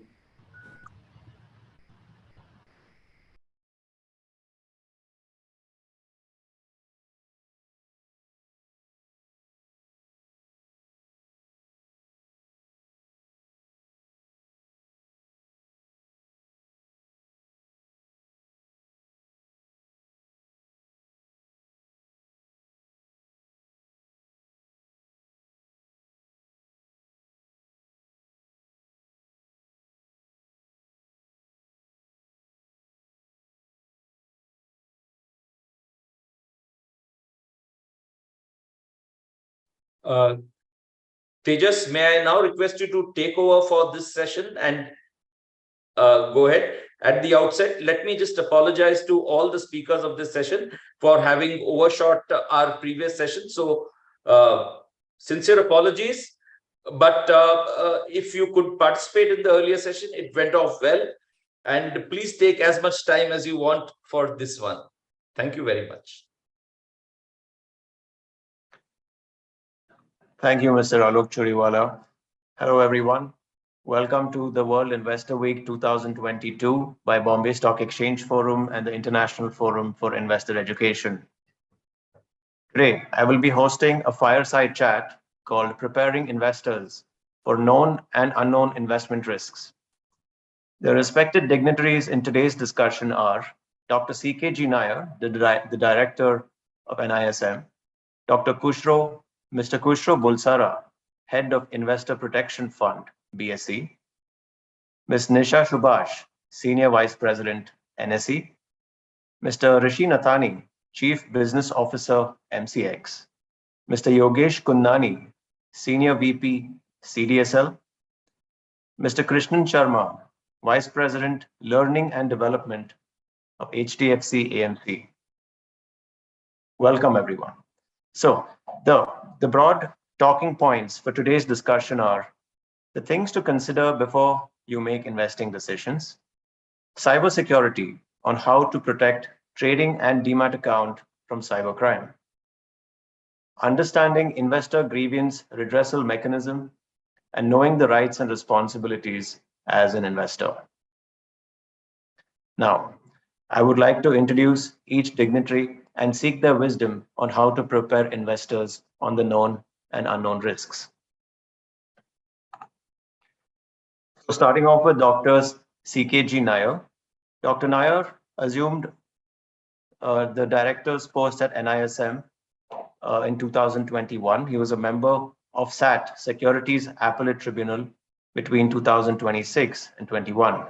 Before joining SAT, he was an officer of the Indian Economic Service for about 31 years and has held various positions with the Government of India. These include Director of the Commodity Derivative Market, Director of Development Policy, Capital Markets, and Advisor to the Capital Markets. He was also in the Ministry of Food and Consumer Affairs, the Planning Commission, and the Finance Ministry, respectively. He was involved in substantive policy, law, institutional reforms in the financial sector in various capacities. These include a report of the financial sector legislative reforms, bankruptcy law reforms leading to the enactment of the IBC of 2016, reforming commodity derivatives market regulations, culminating in the merger of the Forward Market Commission with SEBI. Among other things, he was also involved in setting up the modern monetary policy framework with the Monetary Policy Committee, culminating in necessary amendments to the Reserve Bank of India Act of 1934. These are just a few of such reforms that he has been involved in. Dr. Nair has a PhD in economics and market regulations from JNU, and he has a master's in development economics in East Anglia, UK, and several other degrees. Welcome, Mr. Nair, and over to you. Thank you, Tejas, for that nice introduction.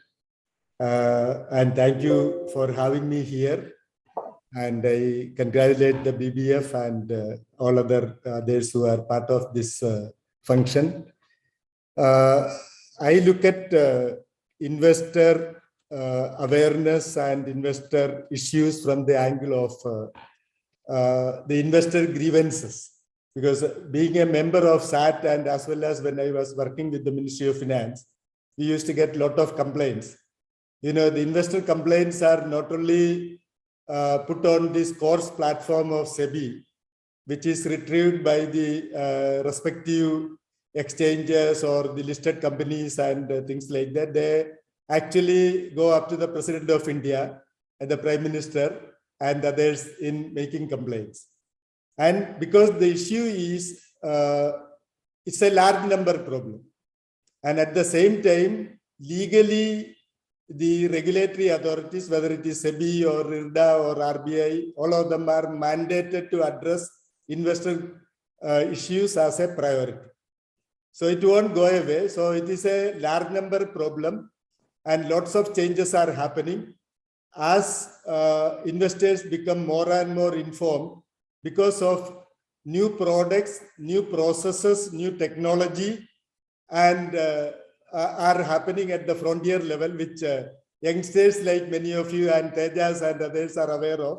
I am not in that. I am from the Jurassic Park, and therefore I rarely am a risk averter, so I don't take much risk.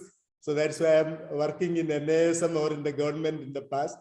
And so because of these changes, so you see both these things happening, large number of investors entering. But an interesting development which is happening is that in all the regulated sphere, there will be always large number of complaints, which, as I told you, go up to the President of India and the Prime Minister. But in the unregulated space, there are lots of investors, whether it is cryptocurrency or traditionally in what we call collective investment schemes, etc. So the investor complaints fall into a number of buckets. It's not only about trading and settlement and clearing in between, doesn't have much complaint these days, luckily. And unless somebody has already taken away the cash balance and the securities given as part of the agreement, but it is mostly relating to trading, and which is the issue comes with respect to the brokers. But again, let me tell you, investor grievances are not only it's about everything. It's about issue, it's about issue price, it's about delisted companies, because we have got lots of cases coming. So some of the investor grievances are in the nature of, for instance, they say that a company is buying back shares. So the buyback price is not optimal. So there is a valuation done by the company. And in fact, 2 valuations are done these days according to SEBI regulation, and they have to take the best of the valuation. But some of the investor forum will come and say, no, they didn't consider the landed property or this item. The valuation should be 3 times more. We have even cases before us where the individual valuation was showing it about 100 times more than the valuation done by the company. Similarly, when a company is delisting, the promoters are supposed to buy back the retail investors or the minority shareholders remaining in the market. And there is again a valuation. The exchange will come out with saying that this is the valuation, 10 rupees is the valuation. But then the promoter will come out with another valuation saying that it is minus 2 rupees. So when the valuation is negative, we are not supposed to buy back. So the investor grievances are multiple types. There are individual, isolated, small ticket investor grievances. But at the same time, there are systemic issues of pricing, buyback pricing, and delisting pricing and all those things. So what we need to address, and since it is a large number issue, which I have already told, we need to systemically feed back into the regulations. Because a regulator, it's an exchange or SEBI or any other regulator in the market, regulate through regulations. The regulator is not like a police setup where you have lakhs of people in terms of your human resources. They have to regulate through laws, and the laws which the regulators make is regulation. So where there is a class angle of the investor complaints, that has to be, there should be a continuous feedback loop which should get translated into regulations of SEBI as well as of the exchange regulations, what exchanges do or clearing corporation do, their rules. So lots of systemically emanating complaints have to be fed into the regulatory systems and have to be addressed. Then you will be left with only individual complaints. I didn't get share certificate, I didn't get the payment in time, or my cash balance is not fully returned every month. This sort of complaints, which are low ticket complaints. And of course, then there are complaints again when the broker takes away your, misuse your power of attorney or take away your shares which are given as securities, etc. But that is where the information as well as the risk taking of the investors come into play. And sometimes the investors knowingly get involved into this sort of transaction, despite the degree, whatever be the efforts being made by regulators, exchanges, and all other responsible in the market to make the market a disciplined and well-run system. So feedback loop is very important in addressing. Then, of course, to take care of the small sum issue, the regulated entities, the intermediaries, and everybody should play their supposed to be playing role with sincerity. Don't take an investor grievance, even if it is a 100 rupee grievance. For that investor, it is very important. So it should be given priority. Then, as I told you, the system of regulation, the fragmented system of regulation, also creates lots of illiteracy among investors. If a bank is dealing with mutual fund units or insurance products, the investors are very often at a loss to find out even who should be approached for a complaint, because the bank is the one who is selling the product, but they are not neither the banking regulator is the regulator of those products, nor the banks have any regulatory role. So there is a confusion. So we need to look at the system as a whole. And then, as I told, technology is a double-edged sword. Lots of good things are happening on the basis of technology, but lots of new products and processes are happening, and a lot more of illiteracy is created for ordinary investors who are not techno-savvy, who cannot learn new and more technique or methods of using technology overnight or even within a week's time. So there is a lot of technological illiteracy combined with financial illiteracy creating problem. We need to address that, the regulatory authorities. And when it comes to, of course, regulators, all of them have put up investor charter in their website. Lots of publicity was given last year when the investor charter was announced by the Honorable Finance Minister, and then it was put up by the respective regulators, exchanges, MIIs, all of them. So, in short, what we have to do is systemically how most of these things can be bucketed into different classes, and the regulations made by the MIIs and the exchanges, including the exchanges and the regulatory authorities, can address them. Then on awareness, again, the MIIs and the regulators and institutions like NASM can play a significant role. I have a question from Tejas on one of these things, what MIIs and NASM like institution can do. NASM does a lot of activities on certification, which everybody is aware. Annually, about 2 million people take these certificates of various types. And so lots of awareness is created. Recently, we have created lots of e-learning programs on cyber security, basic programs on how to invest, mutual funds, basics of securities market. All of them are available on our website for small amount for registration. We are offering it at a small registration amount because if we give free, then it doesn't have any value. We are very conscious of that. So a small amount of money, somebody can register, learn all those things.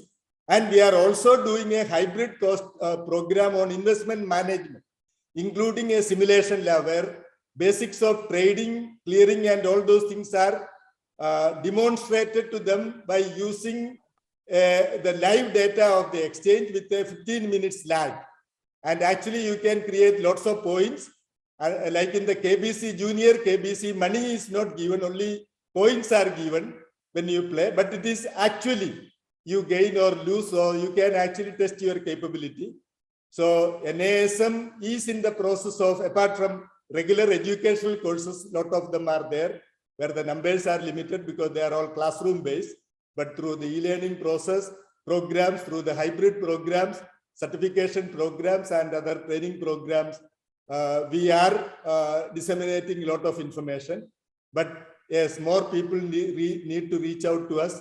We are ready to, we are actually in touch with and in coordination with many of the MIIs. We are ready to enhance that partnership. And so we need to go quite a way in increasing literacy, awareness, and reducing investor grievances by these processes. Thank you very much. Thanks for the words of wisdom, Mr. Nair, and also letting us know what things are like from the systemic perspective.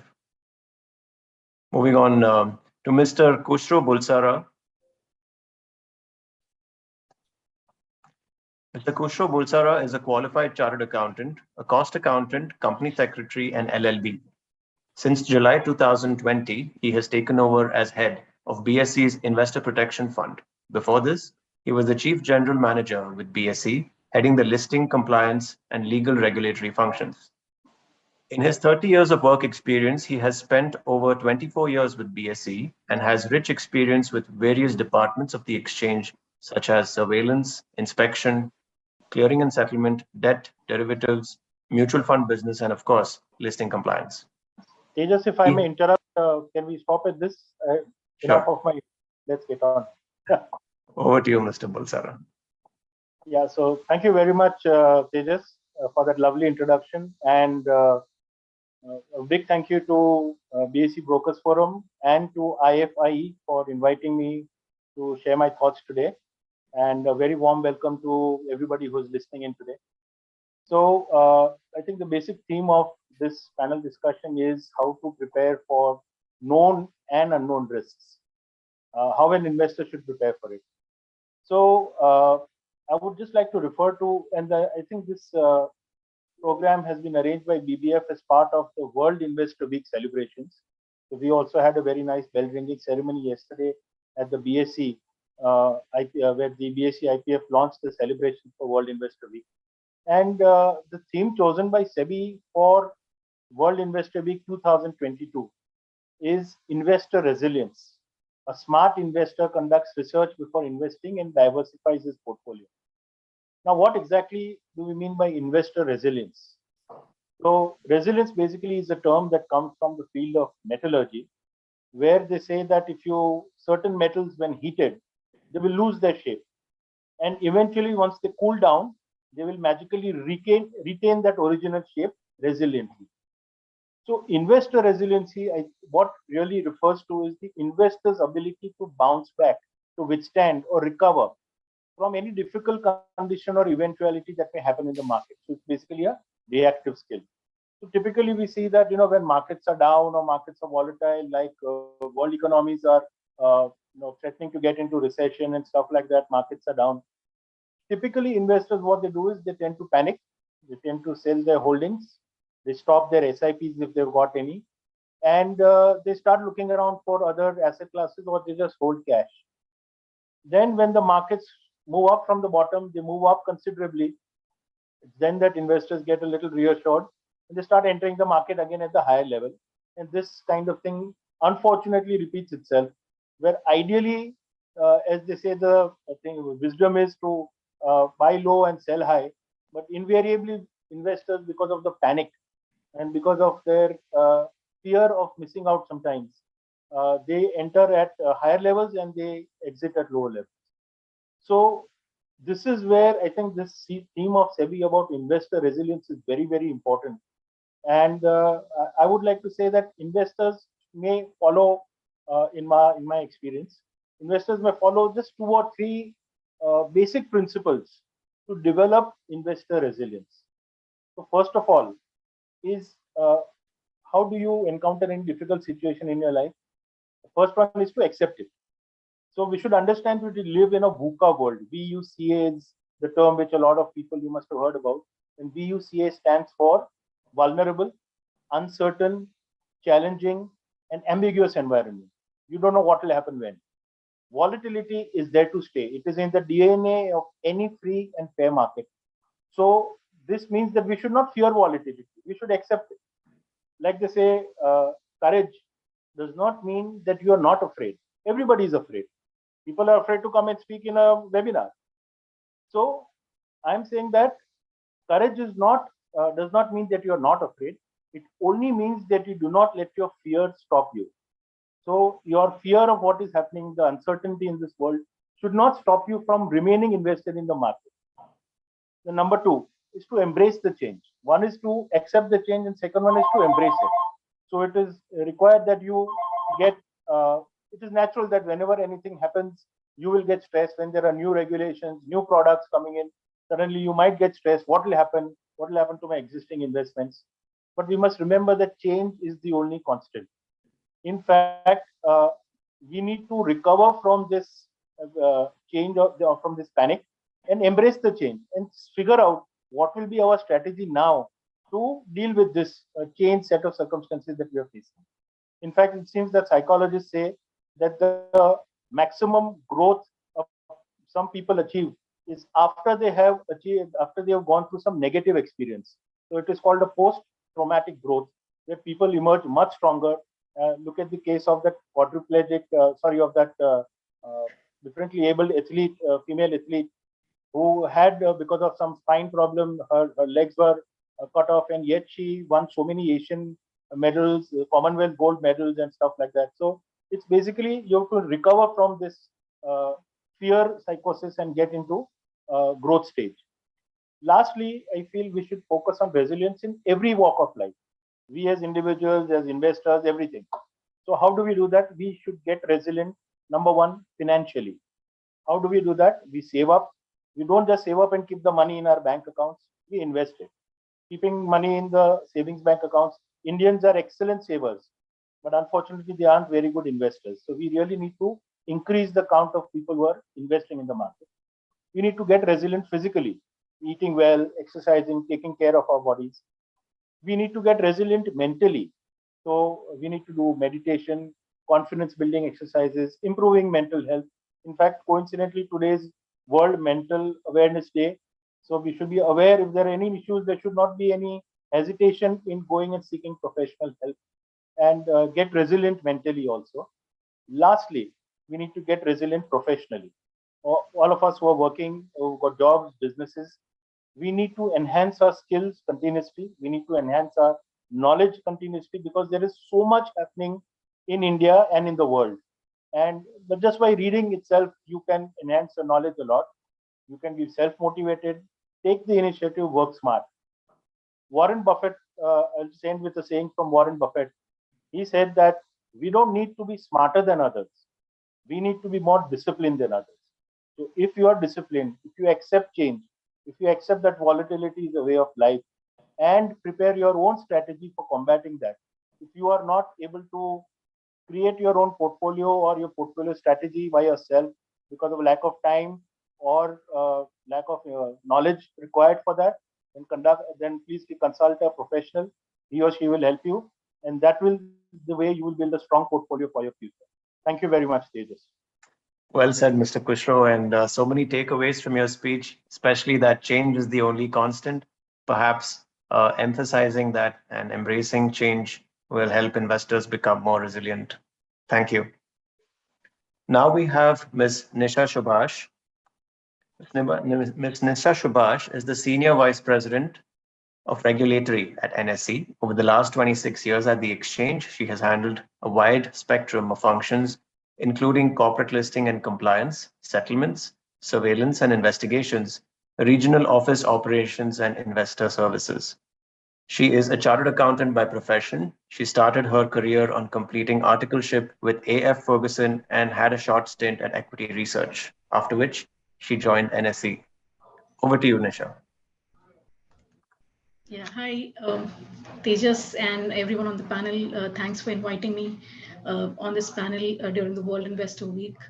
We have doing a lot of preparations. We had a great event yesterday, with SEBI at NSE with the closing bell. And the thing that we want to kick off, with this World Investor Week is to have a smart investor. And the theme that you picked up here about, the investing with the known and the unknown. And our endeavor is to reduce the unknown. That there should be very little unknown that the investors should be looking at, when they are doing the investments.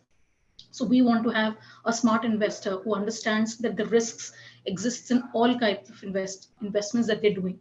They recognize that they need to do diversification. They cannot put all eggs into one basket, because we all know that, diversification is, is ultimately, the requirement. If we were to do this, we know that, we've seen people, who come in, the complaints that come in, and how people put in their lifelong savings into it, and, they lose their investments and say that, oh, we didn't know we've invested, or we were told that we should invest in this kind of, in these products, either it could be equities or derivative, and we lost our savings because we had not, diversified properly. The other part, of course, is doing all kinds of research, or taking informed decisions before you investing in any kind of financial products. I mean, that's where we will reduce the unknown, right? So of course, I mean, a lot of factors are out of our control. What would happen, to the economy globally? We are quite linked to what is happening. So there are a whole lot of factors which otherwise would also impact our investments. But at least we would know, the risks that are known to us. At least we're getting into the companies that we know what we should invest in, the kind of product that we should be investing in, to reduce that unknown bit. The other problem that we are recently facing, which a smart investor should not get caught in, is getting lured into or investing in these assured returns or fixed guaranteed scheme. Of late, we found a lot of these instances. We've been highlighting that. We're putting out multiple notices. We found, we've been doing a lot of work on wherever we, get to know about these, fixed returns or, guaranteed return schemes. We've had cases, of defaults where people were happily, placing a whole lot of, their savings with, with members, saying that they would be getting a huge lot of good returns, good, decent percentages, but obviously it doesn't work like that, right? Markets come with their own risks. So that is where we have been focusing, and that's where we feel that the investors have to be careful about what they should not be getting into.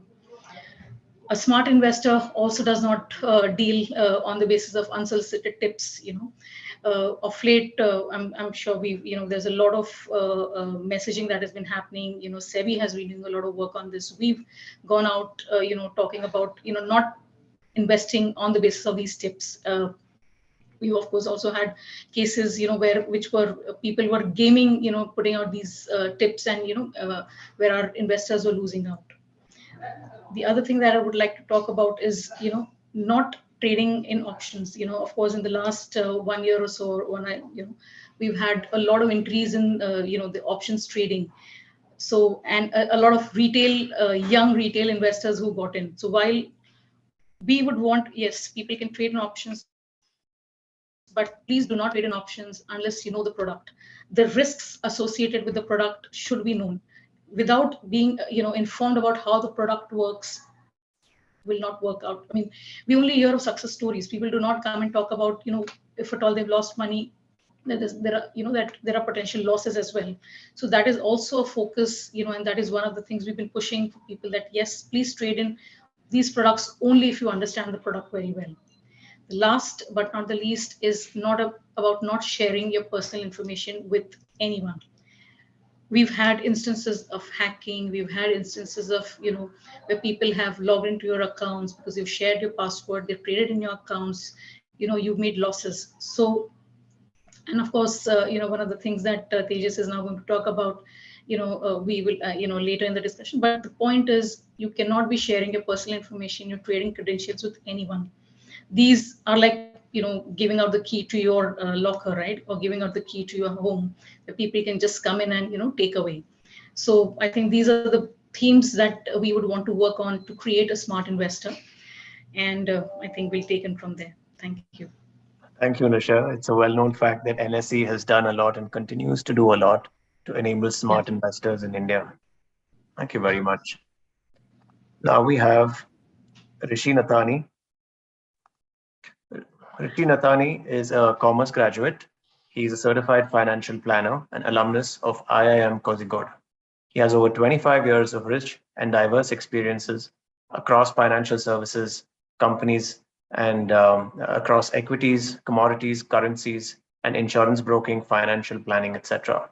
Prior to becoming the chief business officer at MCX, he has held various financial services positions at various financial services companies. He is a passionate writer and speaker, and he is regularly quoted in the media as well. Hi, Rishi, and over to you. Thanks, Tejas. Thanks for that introduction. I'd like to, everyone's been speaking so much about investor awareness. I'd like to touch on another aspect because, a lot of things would have got covered. That's the disadvantage of coming in later. And, I think the people speaking after me will be left wanting for, more topics because already the people who came, especially Dr. Nair and Nisha and Khushro, they covered a lot of ground. And I'll attempt to, dwell on a certain aspect. So first, what I want to talk about is for investors. Normally, we talk about do's and don'ts about, trading, etc. But first, what about the investments? So Khushro touched upon a topic which I would like to elaborate on. He talked about savings and investment. Now, normally, when you do savings, you just want to retain your money. You don't want to grow it. You just want capital protection. But when you want capital growth, then you invest. And that's the difference between savings and investments. That savings is just done for capital protection, and it will not give you any great returns, because if you put your money in a savings account, normally you'll lose in terms of real returns, because the nominal rate of return would be lesser than inflation. So your real rate of return would be negative. So ideally, you look to invest in any asset class which would outpace inflation and give you a net real rate of return. That's why people, and normally if you look at asset classes broadly, you'd get equities, you'd get fixed income instrument, you'd get commodities, you'd get real estate, and insurance to a certain extent, because insurance in India is sold as a investment tool, though I have certain different views. I think it's more of a protection tool. So, apart from that, generically, there are not many asset classes. Of course, you can make it more exotic by creating structured products, private equity, things, etc., etc. But basically, to put it on the ground level, there are only 4 or 5 asset classes which you could consider. Now, within those asset classes, normally, what happens is investors bite off more than they can chew of a certain asset class. And I'll give the parable of a meal. In a meal, you have a balanced meal. So if you're having a thali, you will have rice, you'll have dal, you'll have some vegetables, chapati, etc. It's not that you'll only eat rice without the vegetables, or you only eat the vegetables without the rice or the chapati. Similarly, investors should make sure that their portfolios are well balanced. And these portfolios should be well balanced according to your dietary requirements, not according to someone else's dietary requirements. So similarly, when you eat, you will eat what suits you and not what suits someone else. So investors should not look at their neighbor's portfolio, their cousin's portfolio, their uncle's portfolio, or their colleague's portfolio, and then create their own portfolio. And that is one thing, I always tell people that, you should look at your own risk appetite. Like you look at your own physical appetite when you eat, you should look at your risk appetite when you invest, right? And when you add more and more asset classes, it's like adding more and more items to your meal. It makes it more palatable. So it brings you diversification.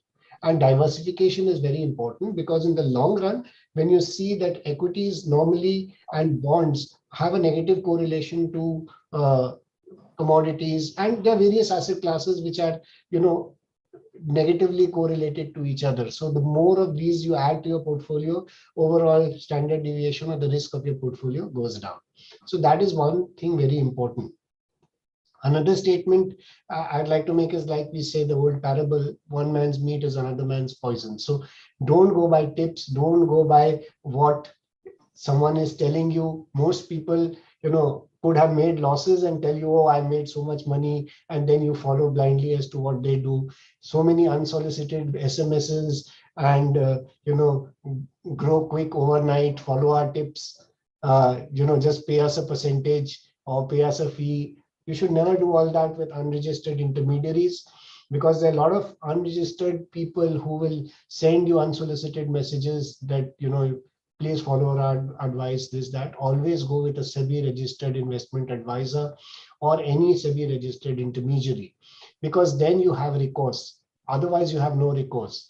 also, since you are, moderating this panel, and I would like to say that always trade through SEBI registered intermediaries, because dabba trading is another bane. It is a net loss to the economy, because not only do you go outside the system, normally what I've heard from people is that if you make money in dabba trading, you'll never get it back. If you lose money, they'll come and collect it from you. So never do dabba trading. Also, the government is bereft of the taxes. The economy doesn't gain anything, and you have no recourse in case there is any dispute between you and the unregistered person you are trading with. So in that sense, you should be very careful, not trade with any such people. Also, you should always invest according to your risk profile, because you should, and people ask me, what is that level to which I should invest in risky assets or volatile assets? I tell them one very simple yardstick. If you get up to go to the loo in the middle of the night and you don't turn on the TV to see how global markets are performing, you are well invested. Indeed. So that is very important. You should not bite off more than you can chew, bite off more than you can digest. Invest according to your risk profile. Never get carried away by greed. That is very important. Never get into the herd mentality that if everyone is doing something, that must be right. Sometimes it may not be right, because if everyone is doing something, it doesn't make it right. So if everyone loses money, it's not, then you find solace in the fact that, oh, everyone's lost, so okay, I lost, what's the big deal? That should not be the case. You should do your own research. If you have the wherewithal to do your own research, you need time and you need the capability. If you feel you don't have the time or the capability to do your own research, trust it, outsource it to professionals who will do it. So you have mutual funds, you have PMSs, you have AIFs, you have various investment advisors. Trust them, because they are registered with SEBI, they are registered intermediaries, they've gone through some sort of due diligence. Of course, there also you have to be careful, because just because they're registered intermediaries doesn't make it sure that you can blindly trust them. So always, like Nisha said, you should follow all the do's and don'ts to make sure that your journey in this market, whether you invest, you trade, whatever you do, is fruitful and beneficial to you. And getting in and out at the wrong times, if you invest and then the market goes down, then you become a long-term investor. If you invest and the market goes up and then you become a short-term trader, that should not happen. You should know beforehand why you are investing and then get into it. Whether it's for a trade, it's a short-term trade, or a long-term investment, you should be very clear and then do it, and always pick your investments properly. So, these are the things which I feel are imperative for any investor, for anyone to get into the market. And I'd like to just end with a statement that investigate, then invest, not vice versa. Thanks for those wise words, Rishi. Also, that one man's meat is another man's poison. That summarizes the risk-taking analogy. Thank you. Moving on to Mr. Yogesh Kundani. Mr. Yogesh Kundani is presently working as a Senior Vice President at CDSL. Yogesh Kundani has more than 25 years of work experience in the capital markets. He is also registered as a trainer with NISM and has done over 100 investor awareness programs across the country. And we would like to know from him how he's preparing India to deal with the risks of known and unknown risks. Over to you. Yeah, so Tejas, thanks a lot. Thanks for that wonderful introduction. I also, like the theme of this program, what it is called as the India Investor Show from BBF. And incidentally, I also like stock markets. I was seeing the earlier session, which was very, wonderful, where SEBI chairperson spoke about a lot of inspiring, things. And I wish BBF all the success over these next 3 days. I would also personally be watching all the sessions from the noted speakers who would be speaking tomorrow as well as the day after. So, we are also in this World Investor Week partnering along with SEBI and other market infrastructure institutions like BSE, Metropolitan Stock Exchange, and others. And we have lined up a host of activities across the country. We are doing more than 130 investor awareness programs in this week itself, in this 1 week. We have also lined up a lot of activities, investor awareness activities on social media.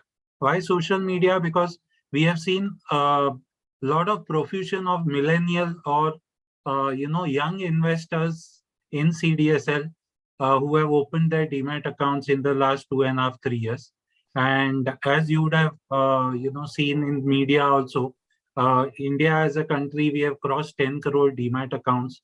If we take only these demat account population of the country, we would be much larger than the country size of UAE, or for that matter, even Taiwan. So only the demat account holders are much larger than a lot of different countries in Asia as well as Europe.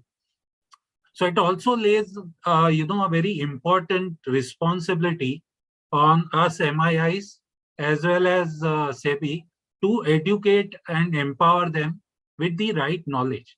So what we actually do when we do investor awareness activities is that we focus on broadly 4 or 5 important points, like that what investors should do, how they should do their research, how they should do their due diligence before taking the investment decision. They should keep in mind the financial planning, their risk profiling, which Rishi just now talked about. We actually cover it in our investor awareness programs when we do that across the country. We also cover about cyber security, because that is a big threat now. Although technology, as we are all aware, gives a convenience for us for opening an account online, doing transactions online, we should also be aware, the investor should also be aware about the risk associated. So how you can protect your demat account, we cover that also in our investor awareness programs, and I will cover that later on in the question and answer session also. We also cover about investor grievances. So in case an investor has gotten grievance against his or her depository participant, how it can be resolved. So we have an offline and an online way of handling investor grievances at CDSL. That also I will we cover in the investor awareness program. We also cover about the rights and responsibilities of the investor, the do's and don'ts which an investor needs to follow. Incidentally, Dr. Nair talked about investor charter. We have also in CDSL have a very elaborate investor charter which we have uploaded on our website also, and we cover that in detail in our investor awareness programs also. Lastly, although it is repetitive, I would like to again stress what Rishi said, is that investors should not be investing based on unsolicited tips or SMSs that we keep getting as investors nowadays through social media or through normal SMS tips. So that also needs to be kept in mind. Last 2 to 3 years since COVID hit us, we have also been focusing on technology at CDSL. Our endeavor has been to build on to develop technology which will lead to developing that important trust and transparency which is required today in the capital market. So we are focusing on something known as CapTech, which is capital market technology, which will build trust and transparency for the retail investors, and that will make them confident to invest in India. As we are all aware, we have hardly touched about 6 or 7% of the population investing in the country today. We have a long way really to go. In developed capital markets, we have seen almost 40 to 50% of the population actually invest in the capital markets. We have only 10 crore odd investors who have still opened the demat accounts, and there is still a very long way to go. So with these, I would like to end my speech, and once again wishing BBF a very best of luck, best wishes for this India Investor Show. I would be cleanly following this India Investors. Thank you very much. Thank you, Yogesh. CDSL has certainly done a lot and playing such an important role in safekeeping customers' securities and doing that for crores of new investors since lockdown. So we now move on to Mr. Krishnan Sharma, who is the Vice President of Learning and Development and Training at HDFC AMC. He is a graduate in economics and a postgraduate in management accounting. He has been in the mutual fund industry for close to 3 decades and has been a part of HDFC AMC for half of that period. Before joining HDFC AMC, he was also at UTI Mutual Fund. He has done various investor awareness programs till date, totaling to more than 2,000 investment seminars and training sessions covering 230 cities in India and abroad. Welcome, Krishna. Thank you. Namaskar. Thank you, Tejas, for that intro. That's 2,000 programs with HDFC. Before that, I've done more than 1,500 with UTI. So this I'm doing for the last 20 years. And in these 20 years, I must have met personally, addressed personally more than 10 lakh of investor stages. And I find that risk comes internally rather than externally. Yes, this is something very interesting we have to understand if you want to become a good and successful investor. See, we are here to understand the known and unknown risk of investing. Something very interesting has been observed by Helen Keller, one of the one of the most intelligent people in the world. She has said that safety and security is superstition. It does not exist in nature. It's not there in the nature. If you want safety in your life, if you want security in your life, it's not there. You have to create it. So what you need to do, create it, it comes internally. If a collector of a city or an SP of a city ensures you that they will appoint a traffic police havaldar at every meter on the road, that doesn't mean that you will drive on the road with closed eyes. You cannot, right? You have to take care of yourself. And that's why the guru of Warren Buffett, Benjamin Graham, used to say that investor's chief problem and even his worst enemy is he himself. As far as the external risks are concerned, Tejas, let me submit you something very, very interesting. Every government in this world is cognizant of this, that there is a risk in investing. So they regulate the financial market, they regulate the capital market. And the capital market and financial markets, this industry is the most regulated industry in the world. What does it mean? It means that even though risk is there, investing is as safe as flying in a plane. Planes are always safer than cars, which are self-driven, right? And probability of meeting accident is more in car than in plane. Why? Because nobody regulates your behavior while you drive a car. So what I will focus on, risk comes from internal, your own behavior. That is something we need to understand. The second source of risk from where it comes, Tejas, what I have observed in India in the last few years, 2 things have changed in our life. First is, my father is no more. He has never received a phone call from a bank, loan chahiye kya? Never ever in his entire life. And this phone call you receive every single day from a banker. And secondly, when I used to shop in my younger days, shopkeepers used to say me, aaj nakad kal udhar, cash today and credit tomorrow. Tejas, it is so surprising. World has changed. My son says that his shopkeeper, Amazon, says that you don't have money, no problem. Buy now, pay later. So can you understand what's happening in the economy? This economy has become an economy that is driven by credit.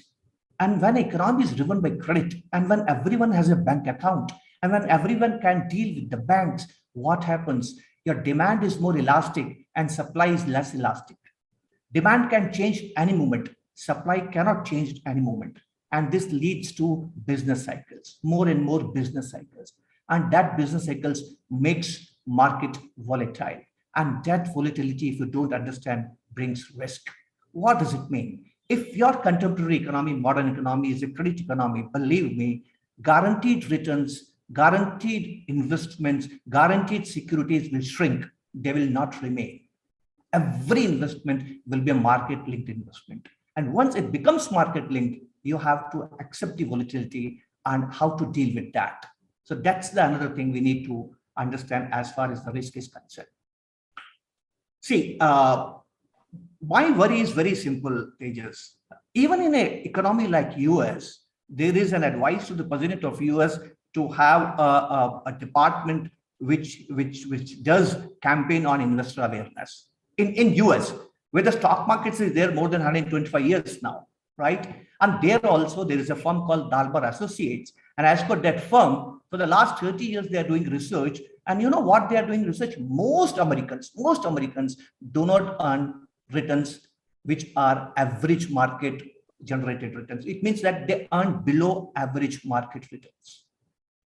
Why it happens? It happens because, number one, most of the people doesn't know their net worth. And this is the first question I ask in all my addresses to the investors. Do you know your net worth? Not even 2% of investors know their net worth.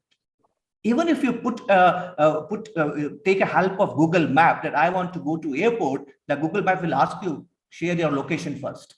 You have to tell where you are, then only the map can help you. Without knowing where you are, how you can find a roadmap where you want to go. So the problem comes, you have to answer some of the questions, where you are, what your earnings are, what your financial plan is, what's your roadmap, where you want to go. If you don't answer these questions, you will not be able to make a financial plan which will be able to manage risk which comes in between. Lastly, before I end this, so where is the crucial challenge comes? It comes from a very simple thing. Tejas, we as human beings, we are there in this planet for the last 2 lakh of years. Out of 2 lakh years, the financial economy is there only for 300 odd years. I think Netherlands was the first country introduced equity in investing, just 300 years. Real economy is there almost 4,000 years. Before 4,000 years, 1,95,000 years, we have lived in jungles. And in jungles, we're always worried about our life, right? We were hunters and gatherers. So we are hardwired towards risk, right? This is problem number one. Problem number two, we treat our money, we treat our wealth as dear as our life. So when you see that you're losing money, your brain thinks that you're losing life. And your reaction is similar, right? So what the issue is? The issue is God has given you one brain to take decision, but have given you 5 sensory organs which gives you feeling. So mostly when you take investment decision, you address the feeling rather than the facts. And that's the source of risk. So Rishiji has advised very rightly, come to the regulated industry, go to mutual funds with the help of an advisor. That's the right way to addressing all your risk. Thank you. Thank you. Thank you very much for your words of wisdom, Mr. Krishnan. It was delightful to listen to you and all the other dignitaries so far. So in the interest of time, I'm going to move on to a bunch of questions that I have carefully assimilated, for quick discussions. So I would like to begin with you, Mr. Krishnan. Yeah. Considering that the formal Indian education system, for a very long time, have been saying that the Indian education system does not prioritize investing as a topic at all.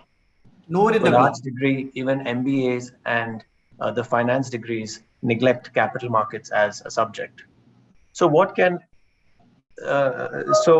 we do as a capital market intermediaries, as NISM, MIIs, AMCs in your case, do to enhance the overall investor awareness if the timeline was, say, 5 years? I think something wonderful has been done by SEBI. They have asked mutual funds to set aside 2 paisa for the investor awareness programs. And a lot of progress have been done. I'm doing the program in that similar program only. Wonderful things have been done by BSc and NSC, helping colleges, cooperating with colleges and spreading the awareness of financial education. I strongly believe that 5 year hence, 10 year hence, India will be much better as far as investing awareness is concerned. You can see in the last 5-10 years itself, since we starting doing IAPs post 2012 and 13, the behavior of mutual fund investors is far superior than before that. But the interesting thing which we need to understand is very simple. Humans learn when they fail to find the alternatives, right? So the fall in interest rates and the shrinking guaranteed return schemes or the returns which ensures your volatility, that fall in that is making people aware about the alternatives and the market linked returns. So I am hopeful that things will change. But let me tell you, even then, people will be able to understand investing. People will be able to take right at the start of starting their financial planning, at the start of the planning, I'm saying, when they will do investments, they will do right investments, but whether they will be continue their journey, I have my own doubt, right? Because even in US, that's not happening, right? There are very few investors which are able to get the returns which are equal to market returns. Forget about beating the markets. Only fund managers does that, right? In fact, like Peter Lynch retired, the superstar fund manager of US, whose fund has given 29% returns for almost 13 years. At the day of he was retiring, he said that not a single investor in my fund has achieved this return. That is so surprising. Interesting. Says a lot about human behavior, I think, largely. Mr. Kushro, would you like to tell us what we can do as participants together to enhance the investor awareness over a period of 5 years? Because there seems to be this real problem that capital markets is neglected in colleges and universities. Thanks, Tejas. So as Mr. Krishnan very rightly said, we really need to reach out to the investors, because the investors are not coming forth and actively looking for ways to get educated. So we really need to, it's more of a push rather than a pull. And just to give you an idea, during the lockdown, that was in 21-22, we, BSE-IPF has done over 11,600 IAPs in the year, done all throughout the country in various local languages.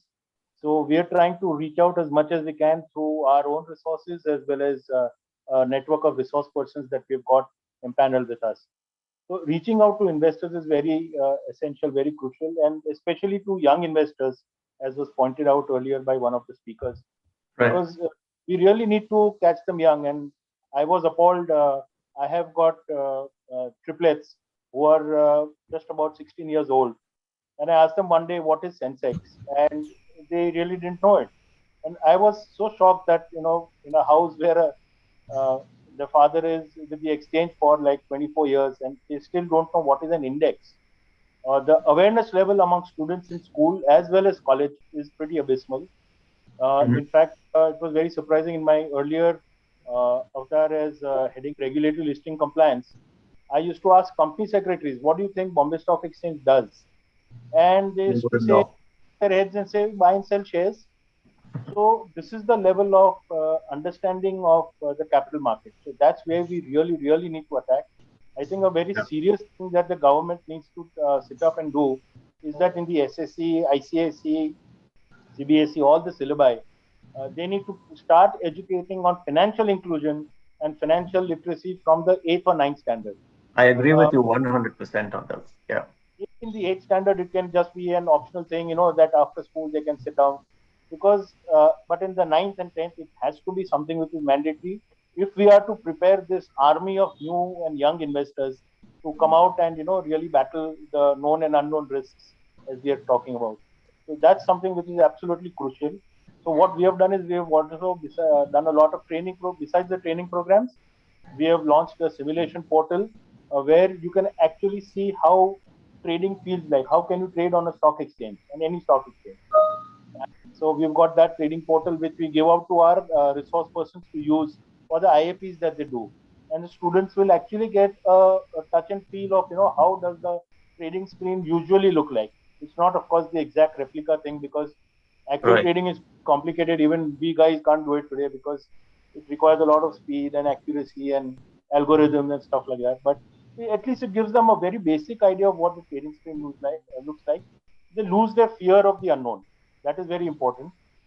And the last thing I would like to say is we need to caution these youngsters, because in a lot of IPs that we did, after we finished, like we asked for question answer session, and they say, why don't you talk about cryptocurrency? You can make so much cryptocurrency. They are not aware about the dangers of cryptocurrency. They can get totally wiped out.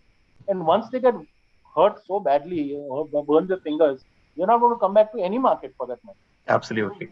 Yeah. Explain to me that first of all, you please look only at regulated products. Once you look at regulated products, look at regulated intermediaries through whom you approach the market. And only then you should start. They want to do, like Nisha very rightly said, there's the dangers of doing over trading in options. People do not understand, they feel that I'm just putting 40, 50 bucks per contract, or, 200 bucks per contract. Okay, gaya to gaya. But you don't realize how many 200 bucks you're going to lose. So young investors especially need to understand that they need to start slow and steady. If they don't understand the market, go through mutual funds.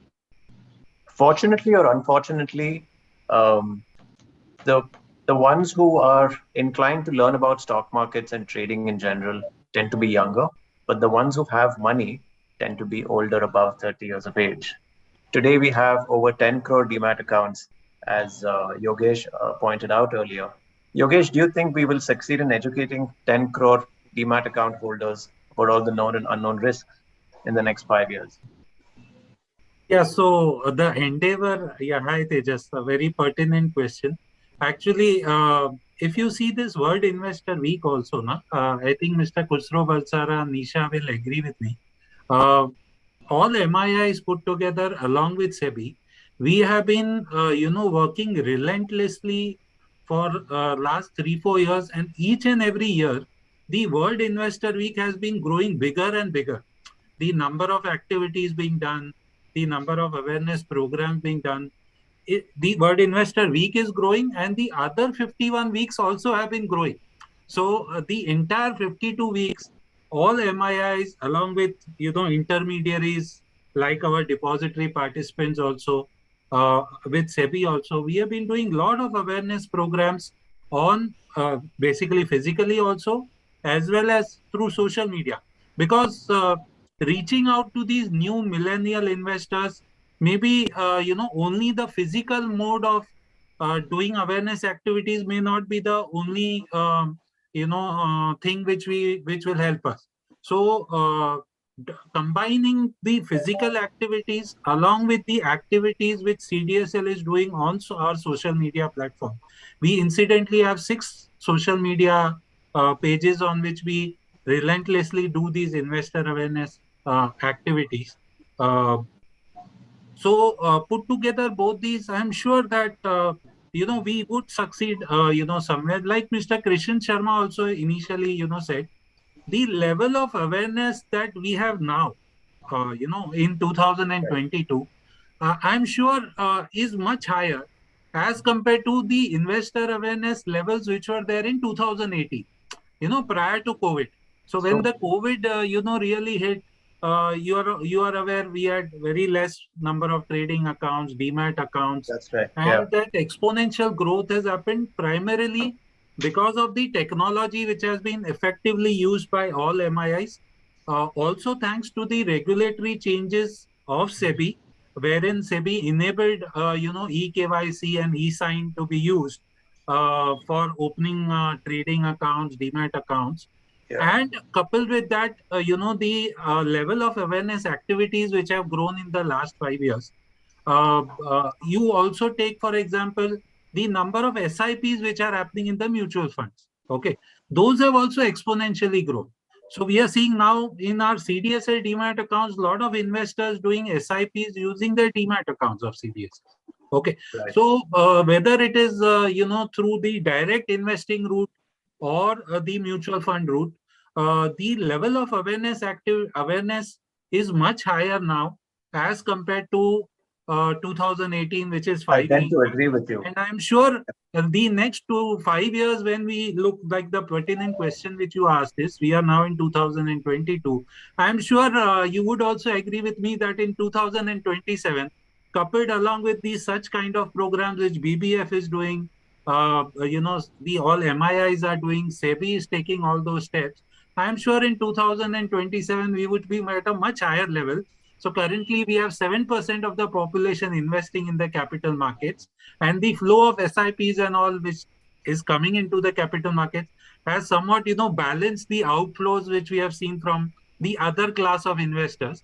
I'm sure in 2027, we Indians as investors would be, much higher. We would be somewhere around, if not at least 40%, then my personal dream is that at least 20-25% of the investing population should be investing in the capital markets by 2027.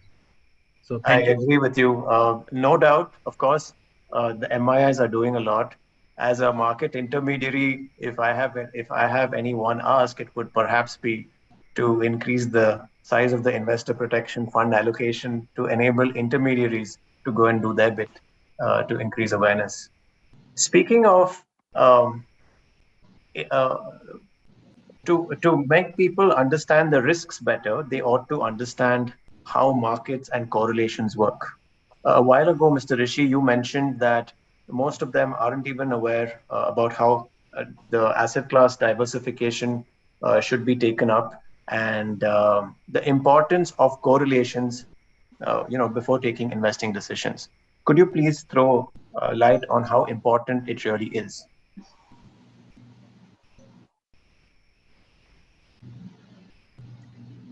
If you want me to make it simple, Rishi, essentially it is that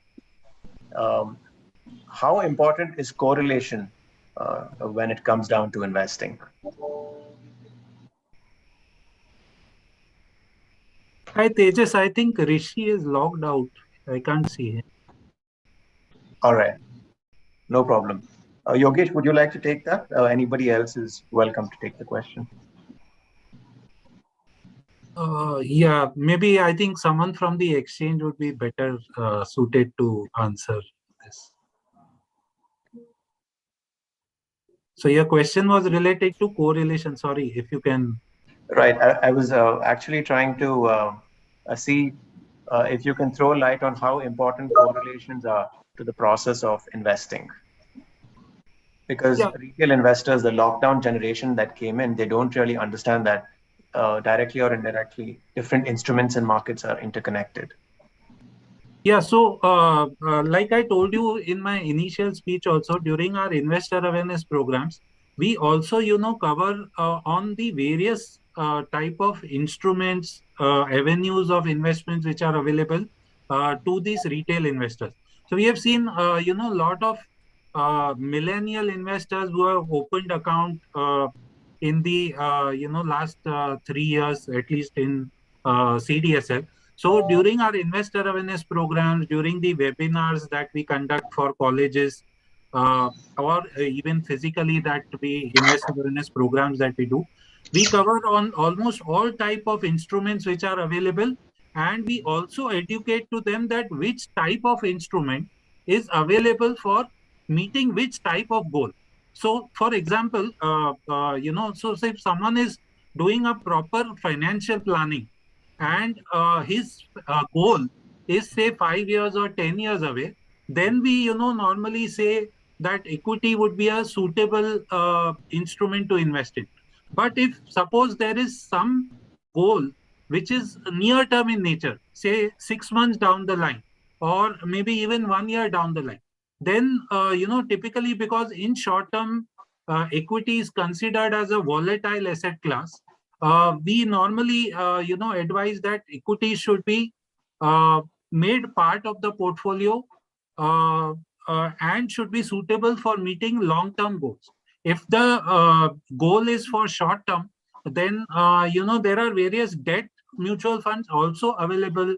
NCDs are available, commercial papers are available. There are various debt instruments available which are ideally suited for meeting the short-term investment goal. So keeping in mind, the risk profile of the investor, keeping in mind the objective of the investor, how far that goal is, investors should appropriately choose the investment instruments available at their disposal. Yeah, so perhaps understand how the asset classes are interrelated. Yes, please go ahead, Nisha. Yeah, so I was just saying, so yeah, so one point is, while Yogesh explained well that, what we tell investors and how they need to diversify, what we do not cover and we do not talk about, and a lot of investors are not aware about, is the linkage or no linkages between the different asset classes. So for instance, when, of course, we're talking about equity markets, the FDs or gold for that matter, because in our country a lot of people do invest in a lot in gold, so recently we had the Russia-Ukraine crisis, so so what is a safe haven there, a lot, so whenever we see that there are a lot of other upheavals that happen, suddenly gold becomes a safe haven, for people to invest in. Or yes, if at all, the kind of, inflation we're seeing, or if money is getting pulled out from our country, what is the impact, on our, on our economy, what happens to the FDs that people typically place and consider it to be the safe investment that,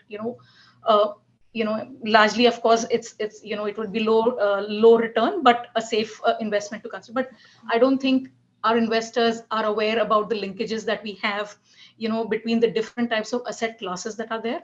But purely, yes, from the securities market perspective, yes, we would know that, equities or mutual fund investments that we're doing, the ETFs that are there, of course, those are all connected, and they are linked to each other. Yes, even there, the investments that we're doing, in large, in a lot of sense, we are coupled with what happens internationally, globally, how the markets are doing. But in the last few years, we are also decoupled in that way, that yes, internationally that there is some turbulence, but we are standing strong. Our companies still, purely basis the Indian performance, are doing well. So that kind of an understanding, I think, has to, I'm not sure that a lot of our investors have, and that, yes, they do, of course, informed guy would do investments purely studying what we have, but a lot more is required, in that front. So Sure, I would just like to come in and ask you just a follow-up question. Are Indian markets ready with enough instruments to allow investors to deal with those risks? So, for example, when volatility shoots up, maybe a volatility-related instrument could help, or perhaps to hedge against interest rate risk, could probably have interest rate derivatives. So, where do we stand in that journey so far? So we do have product side. We've had interest rate derivatives for a long time. Of course, I mean, we have currency derivatives for a long time. The only thing is, yes, a lot of retail guys, unless you have exposure otherwise for you to take positions there and come in. And of course, we wouldn't want regular retail guys to come in unless they really understand the product. But yes, I would say mature investors certainly have products that are available, which they can invest in. I mean, interest rate derivatives have been around, but yeah, they've not taken off, for a whole lot of other reasons. There are other markets that need to get developed. Our bond markets, our money markets need to develop a lot more than, where we are. So once, I guess, so all those things are again interlinked. Right. So yeah, and of course, yeah, I agree that we as, exchanges as well, working with the regulator, also need to see what more we can bring, on the table for people to, use, again, to, increase the basket of their investments as well. But yeah, I think is an ongoing journey, which would, where we would keep working, Sure. And of course, there are a whole lot of things that keep happening, and of course, our regulators also been working, with the market development in mind. So right now, of course, we've in the last 2-3 years, I think we've all been working a lot on protecting of assets. I think a lot has been done in that space, and I think, now we need to look forward to see what we can do in terms of development of new products for people to be able to use, those productive. Indeed. Thanks for that. Yes. So, due to the paucity of time, I will combine 2 to 3 questions and request Nisha, Mr. Kulshro, and anybody else to join in on this one. Yogesh from the CDSL side. So, investors right now, as per the recent mandate, a passwordless login is the new rule. And for a very long time, investors have despised two-factor authentication, remembering passwords, and so on. So that's one part of the question concerning safety and security. How does that impact trading account? And on the demat account side, we have seen an evolution of POA to DDPI now, which is being worked on, EDIS to DDPI. How does that help safeguard customers from a demat account standpoint? And the last one, of course, Nisha, back to you about what investors should know in investor grievance redressal queries and concerns. So it would be nice if you can go first on the passwordless and 2FA authentication safety related, followed up with GRC. So of course, we've just, I won't say we've gone live now, but yes, 2FA we've said that yes, from 1st October, everyone's required to have it. But of course, even way back in 2018, we'd spoken about it and people were required to put, 2FA authentication in place. The only thing is, yes, while, I can see that, yeah, people are, that there is a pain in going about it. But the point is, we've had cases in the past, we've seen scenarios where people's account have got hacked in, people have shared passwords and then come crying in. So I don't see any reason why we should not have, a protected, this kind of authentication in place for people to log into their accounts. But while this is there, a passwordless authentication is more than welcome, given that we develop that kind of technology. Everyone across the board has to do that for us to be able to go live with that. Even this, it's taken a whole lot of time for us to come into this 2FA to completely protect, the investor's account from logging. Because see, it's not only the login into your trading account, right? A lot of the accounts are linked to your demat account is linked to it, your bank accounts are linked to it. So we're talking about the protection of all these, right? We've seen the scenario where people have actually, of course, one is where people have shared. Of course, that is pure carelessness, but even otherwise, where we do not have that, it could lead to, it has led to problems, and this is clearly for the protection of investors. And I can tell you that even 2 years back, when we did the World Investor Week in 19, which the last time when we did it, before COVID hit in, there were investors, couple of people who actually come in and told me that why aren't you all doing this? There are investors, of course, it's not that all of them are aware about this, but that why that I have a trading account with so and so broker, but he's not offering this. So why are they not? And he was talking about one of the bigger brokers, a big retail brokers. So if the investor himself is pushing for this, so I don't see any reason why we should not have it. But of course, way to go for having a password-led one, where the technology is supporting it. It could be biometric, it could be a face recognition, or your instrument recognition. Of course, if you have that, why not? But of course, that could again require the entire community to come on board to be ready for this kind of thing. So, if it comes in, why not? Yeah, indeed. Do you have any final words to say about what investors need to be aware of GRC, grievance redressals, when they have complaints against brokers or any other such intermediaries?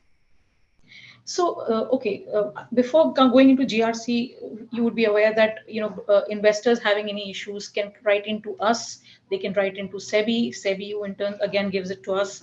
We try and do the complaint resolution ourselves. Our teams, so we have 24 centers across the country. Our teams actually work with the investor and the broker to try and resolve the problem. In case the broker or the investor is not happy, I won't say broker's not happy, it's the investor who still is not happy with, or he's not okay with the resolution provided. That is when we will take it to the GRC panel. The GRC panel is a neutral panel. It is, across these centers, we have these panels which we set up, and a complaint value of less than 25 lakhs. It's a single panel member who sits on these complaints and who tries and does the resolution. The good thing about this is, of course, legally people question is that, it is more a conciliatory mechanism where the panel member tries and, sorts out the issue between them and can come up with an award, basis which that award we can actually block it or where the broker is required to, pay off to the investor. Our endeavor is to try and resolve most of the complaints at our end itself and not take it to the GRC, because of course, so when we say that, so we are, at NSE, we look at, good grievance redressal is where we say the percentage of complaints which we've tried and closed it at our end itself. So I would say, around 75 to 80% is the number that we have where, we, at our level itself, we're trying to close it. And the rest are the ones where, which eventually go to the GRC panel. Thanks for that. Mr. Kushro, just extending upon the same thing, how does the Investor Protection Fund actually help safeguard accounts, customers' funds or securities? So, Investors Protection Fund is like the proverbial police in the Hindi movies, which comes after the hero has rescued everybody. So we actually come in right at the end when a default has happened. That's where the Investor Protection Fund comes in. But fortunately, our regulatory police, that is the SEBI, has evolved very, very good structural reforms and a very good regulatory framework to prevent these kind of things from happening. So I think the first one is very, very clear is earlier brokers would have common collateral for all the clients. They would deposit the collateral with the exchange. So if client A has given, say, 25 lakhs, the broker could use it for client B or client C or whoever does trading with him. So that SEBI has put an end to. So at the collateral level itself, which the clients have given, there is segregation at client level. So today, the collateral of 25 lakhs given by client A can only be used for client A's trades and not for client B.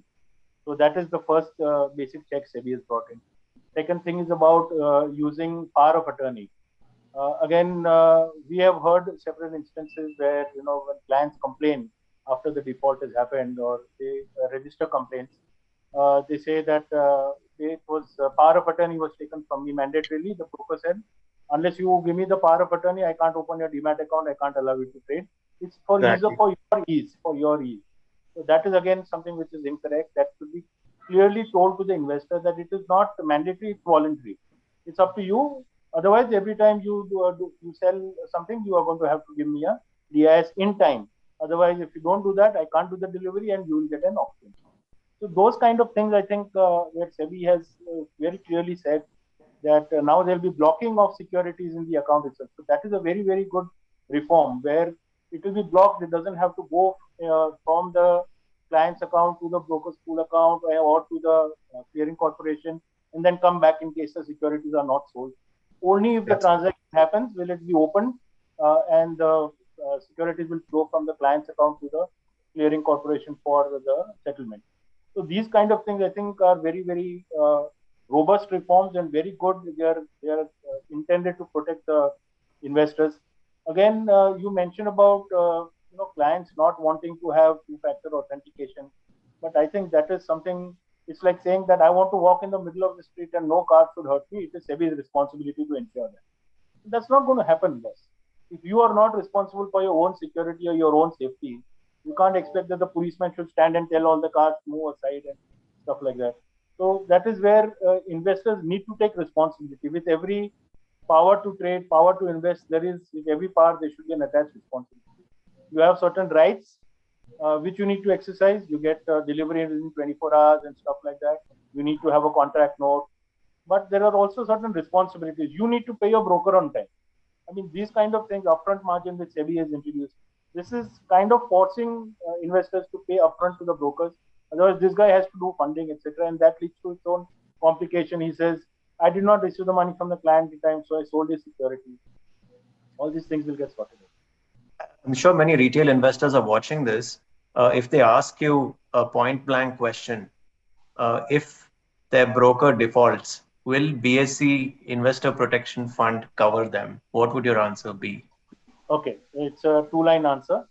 Yes, if your transactions are done on the floor of the BSE and they are legitimate transactions, not financing transactions or transactions where you tell the broker, "Tu mera 5 lakh rupiya rakh lena," and you invest wherever you want, give me 10% return, give me 20% return. if there are those kind of transactions, they will not be passed by the exchange committee, which scrutinizes the claims. So if they are legitimate claims related to your investment or trading on the exchange, then yes, they will definitely be honored up to a maximum of 15 lakh rupees or the value of the trade, whichever is lower. So that's the limit which is there at the BSE. And as soon as these claims are vetted by the exchange, they're put up to a committee of public interest directors who okay this payment of the claim. Then it comes to the IPF, which the trustees of the IPF okay this particular claim up to payment of 15 lakh rupees, and payment is made out very fast. In fact, there also SEBI has brought out a recent advisory to us saying that do not issue checks to investors, because we had several instances when we pay the claims to the investor by check. The investor sits on it, doesn't deposit the check for 3 months for some reason or the other. Then he comes back and says, "Abhi ye check outdate ho gaya, bank ne reject kar diya, aap wapas dusra check dijiye." So now we are doing electronic credit for into the investors' accounts, and we request them to share the details with us. In cases where they don't, we have to rely on the checks. So yes, if they are legitimate claims, they are done on this exchange, not on any other exchange, then the BSE IPF will definitely pay it up to a maximum of 15 lakh rupees or the value of claim, whichever is more. Thanks for the assuring comments, Mr. Kushro. Just my last part, the last part of the question is for Yogesh. Yogesh, CDSL has done a lot now in terms of moving from EDIS to DDPI and completely moved away from power of attorney because of the things that Mr. Kushro mentioned. How has all of this helped reduce fraud? Yeah. So thank you, Tejas, once again. I like the examples which Kuchro gave actually, you are walking on the road or beach mein aap chal rahe ho and someone should protect you. Very good examples. See, from CDSL side, what we've actually done is, in fact, prior to COVID also, our focus in CDSL, as I told you, has always been on developing technology and for capital markets, which we call it as CapTech, to protect, to build the trust and transparency and finally protect the investor. So even before COVID actually hit us, many of our depository participants were opening demat accounts online using, eKYC, eSign to that effect. And EDS was also being used to some extent. Of course, after COVID hit us, the adoption of technology by intermediaries, entities like you also, you also been opening demat accounts online, offering EDS services. So we've had basically 2 or 3 broad products or services focused towards retail investors. One was, our easy service, EASI, which we call it, which is available on our website also, as well as we have a mobile app also, which is the My Easy mobile app. And the easiest services wherein customer, demat account holder, if he or she doesn't wish to give a power of attorney, he can also come on our website and give instructions directly on the CDSL portal, and those would be executed. From the safety and security perspective, what we've done, which Kushro also briefly mentioned, I will touch upon it in greater detail, is we have introduced the block mechanism, facility, which is something like ASBA. Okay, so in ASBA, what happens is when we apply for IPOs, the money doesn't go out of our bank accounts, right? Similarly, here also, we are using the block mechanism in the demat account. So on the T day itself, when the securities are sold by the investors on the trade day, most of our depository participants do an early pay-in of the securities. The securities are blocked in the account of the investors who have sold the securities, but they don't move out of the demat accounts. When the pay-in happens, now, as you are aware, we are following simultaneously a T+1 and a T+2 rolling settlement cycle currently, and we are transitioning as a country from T+2 to T+1. So somewhere in January, February of 2020 to 23, we would be for migrating to a T+1 settlement across all the listed stocks on the BSE as well as the NSE. One of the very few countries, incidentally, let me put it, to have a T+1 settlement cycle across the capital market. We would be one of the very few countries, not even the developed countries in the world today have, forget T+2, T+1. In fact, they are working on T+3 or at best on T+2. So we made that path-breaking process, process ahead. So what we do is we, coming back to that point, we block it in the account. And when the early pain actually happens on the T+1 just before the pain or T+2, the securities are actually moved from the client's account to the clearing corporation for the purpose of paying. So to that extent, we are already safeguarding the securities of the investor by using the block mechanism, which is akin to, the ASBA, which I was talking about.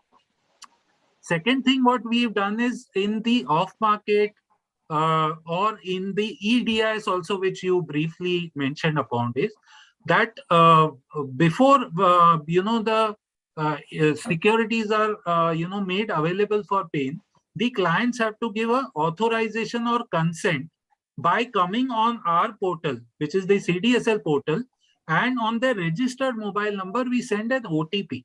Okay, so that is also very important, that investors should keep their mobile and emails updated all the time. This is not more from the convenience perspective also, but more from the safety and security and the safeguarding of the securities perspective also. Right. Okay, so you will get a OTP directly from the depository CDSL to the mobile number of the Demat account holder, and that OTP has to be put by the investor on the website of the of CDSL, and thereby the investor is giving the consent to debit those many securities. Okay, so then early paying is done. It is matched against the obligation, that is the securities have been actually sold from that investor's account, and then only the debit is allowed to happen. So these are all points which we have taken. We have used technology to the best possible advantage to safeguard the the securities of the investor. Last point I would like to make is regarding your question regarding DDPI. See, DDPI was introduced by SEBI as an alternative to power of attorney 2 months back, and just on 6th of October, 2 days back only, based on representations sent by depositories, representations sent by broker associations like BBF, also here the program which we are attending, SEBI has actually enhanced the scope of DDPI. Earlier, DDPI was applicable only for securities which are sold on the stock exchange platform and for margin pledge, repledge purposes. They have enhanced it and introduced 2 additional steps, points. One is for mutual fund transactions also. Now DDPI has been extended, and DDPI can be used for mutual fund transactions happening on the stock exchange platform of BSE and NSE, the mutual fund segment. And second is for buybacks also. So, for buybacks also, DDPI can be actually used, and, it can be done. So, DDPI also is an enhanced step which will, actually safeguard the investors' securities, the question which you asked. I hope I've been able to answer all. Of course, Yogesh. The steps that have been taken have eradicated, or rather, I would say, almost nullified the scope for unauthorized access and fraud in one fell swoop. Having said that, I would like to conclude the panel discussion, and I would like to thank the respected dignitaries to spend their valuable time with us in World Investor Week, Mr. Krishnan and everybody else part of this program. I also like to thank the viewers of this show, of the panel discussion, and the organizers at BBF. Thank you very much. We would like you to join tomorrow at 4 p.m. for the session conducted by Mr. Nilesh Shah, MD of Kotak Mahindra AMC. Thank you all, and have a great World Investor Week. Wind up, please, Tejas.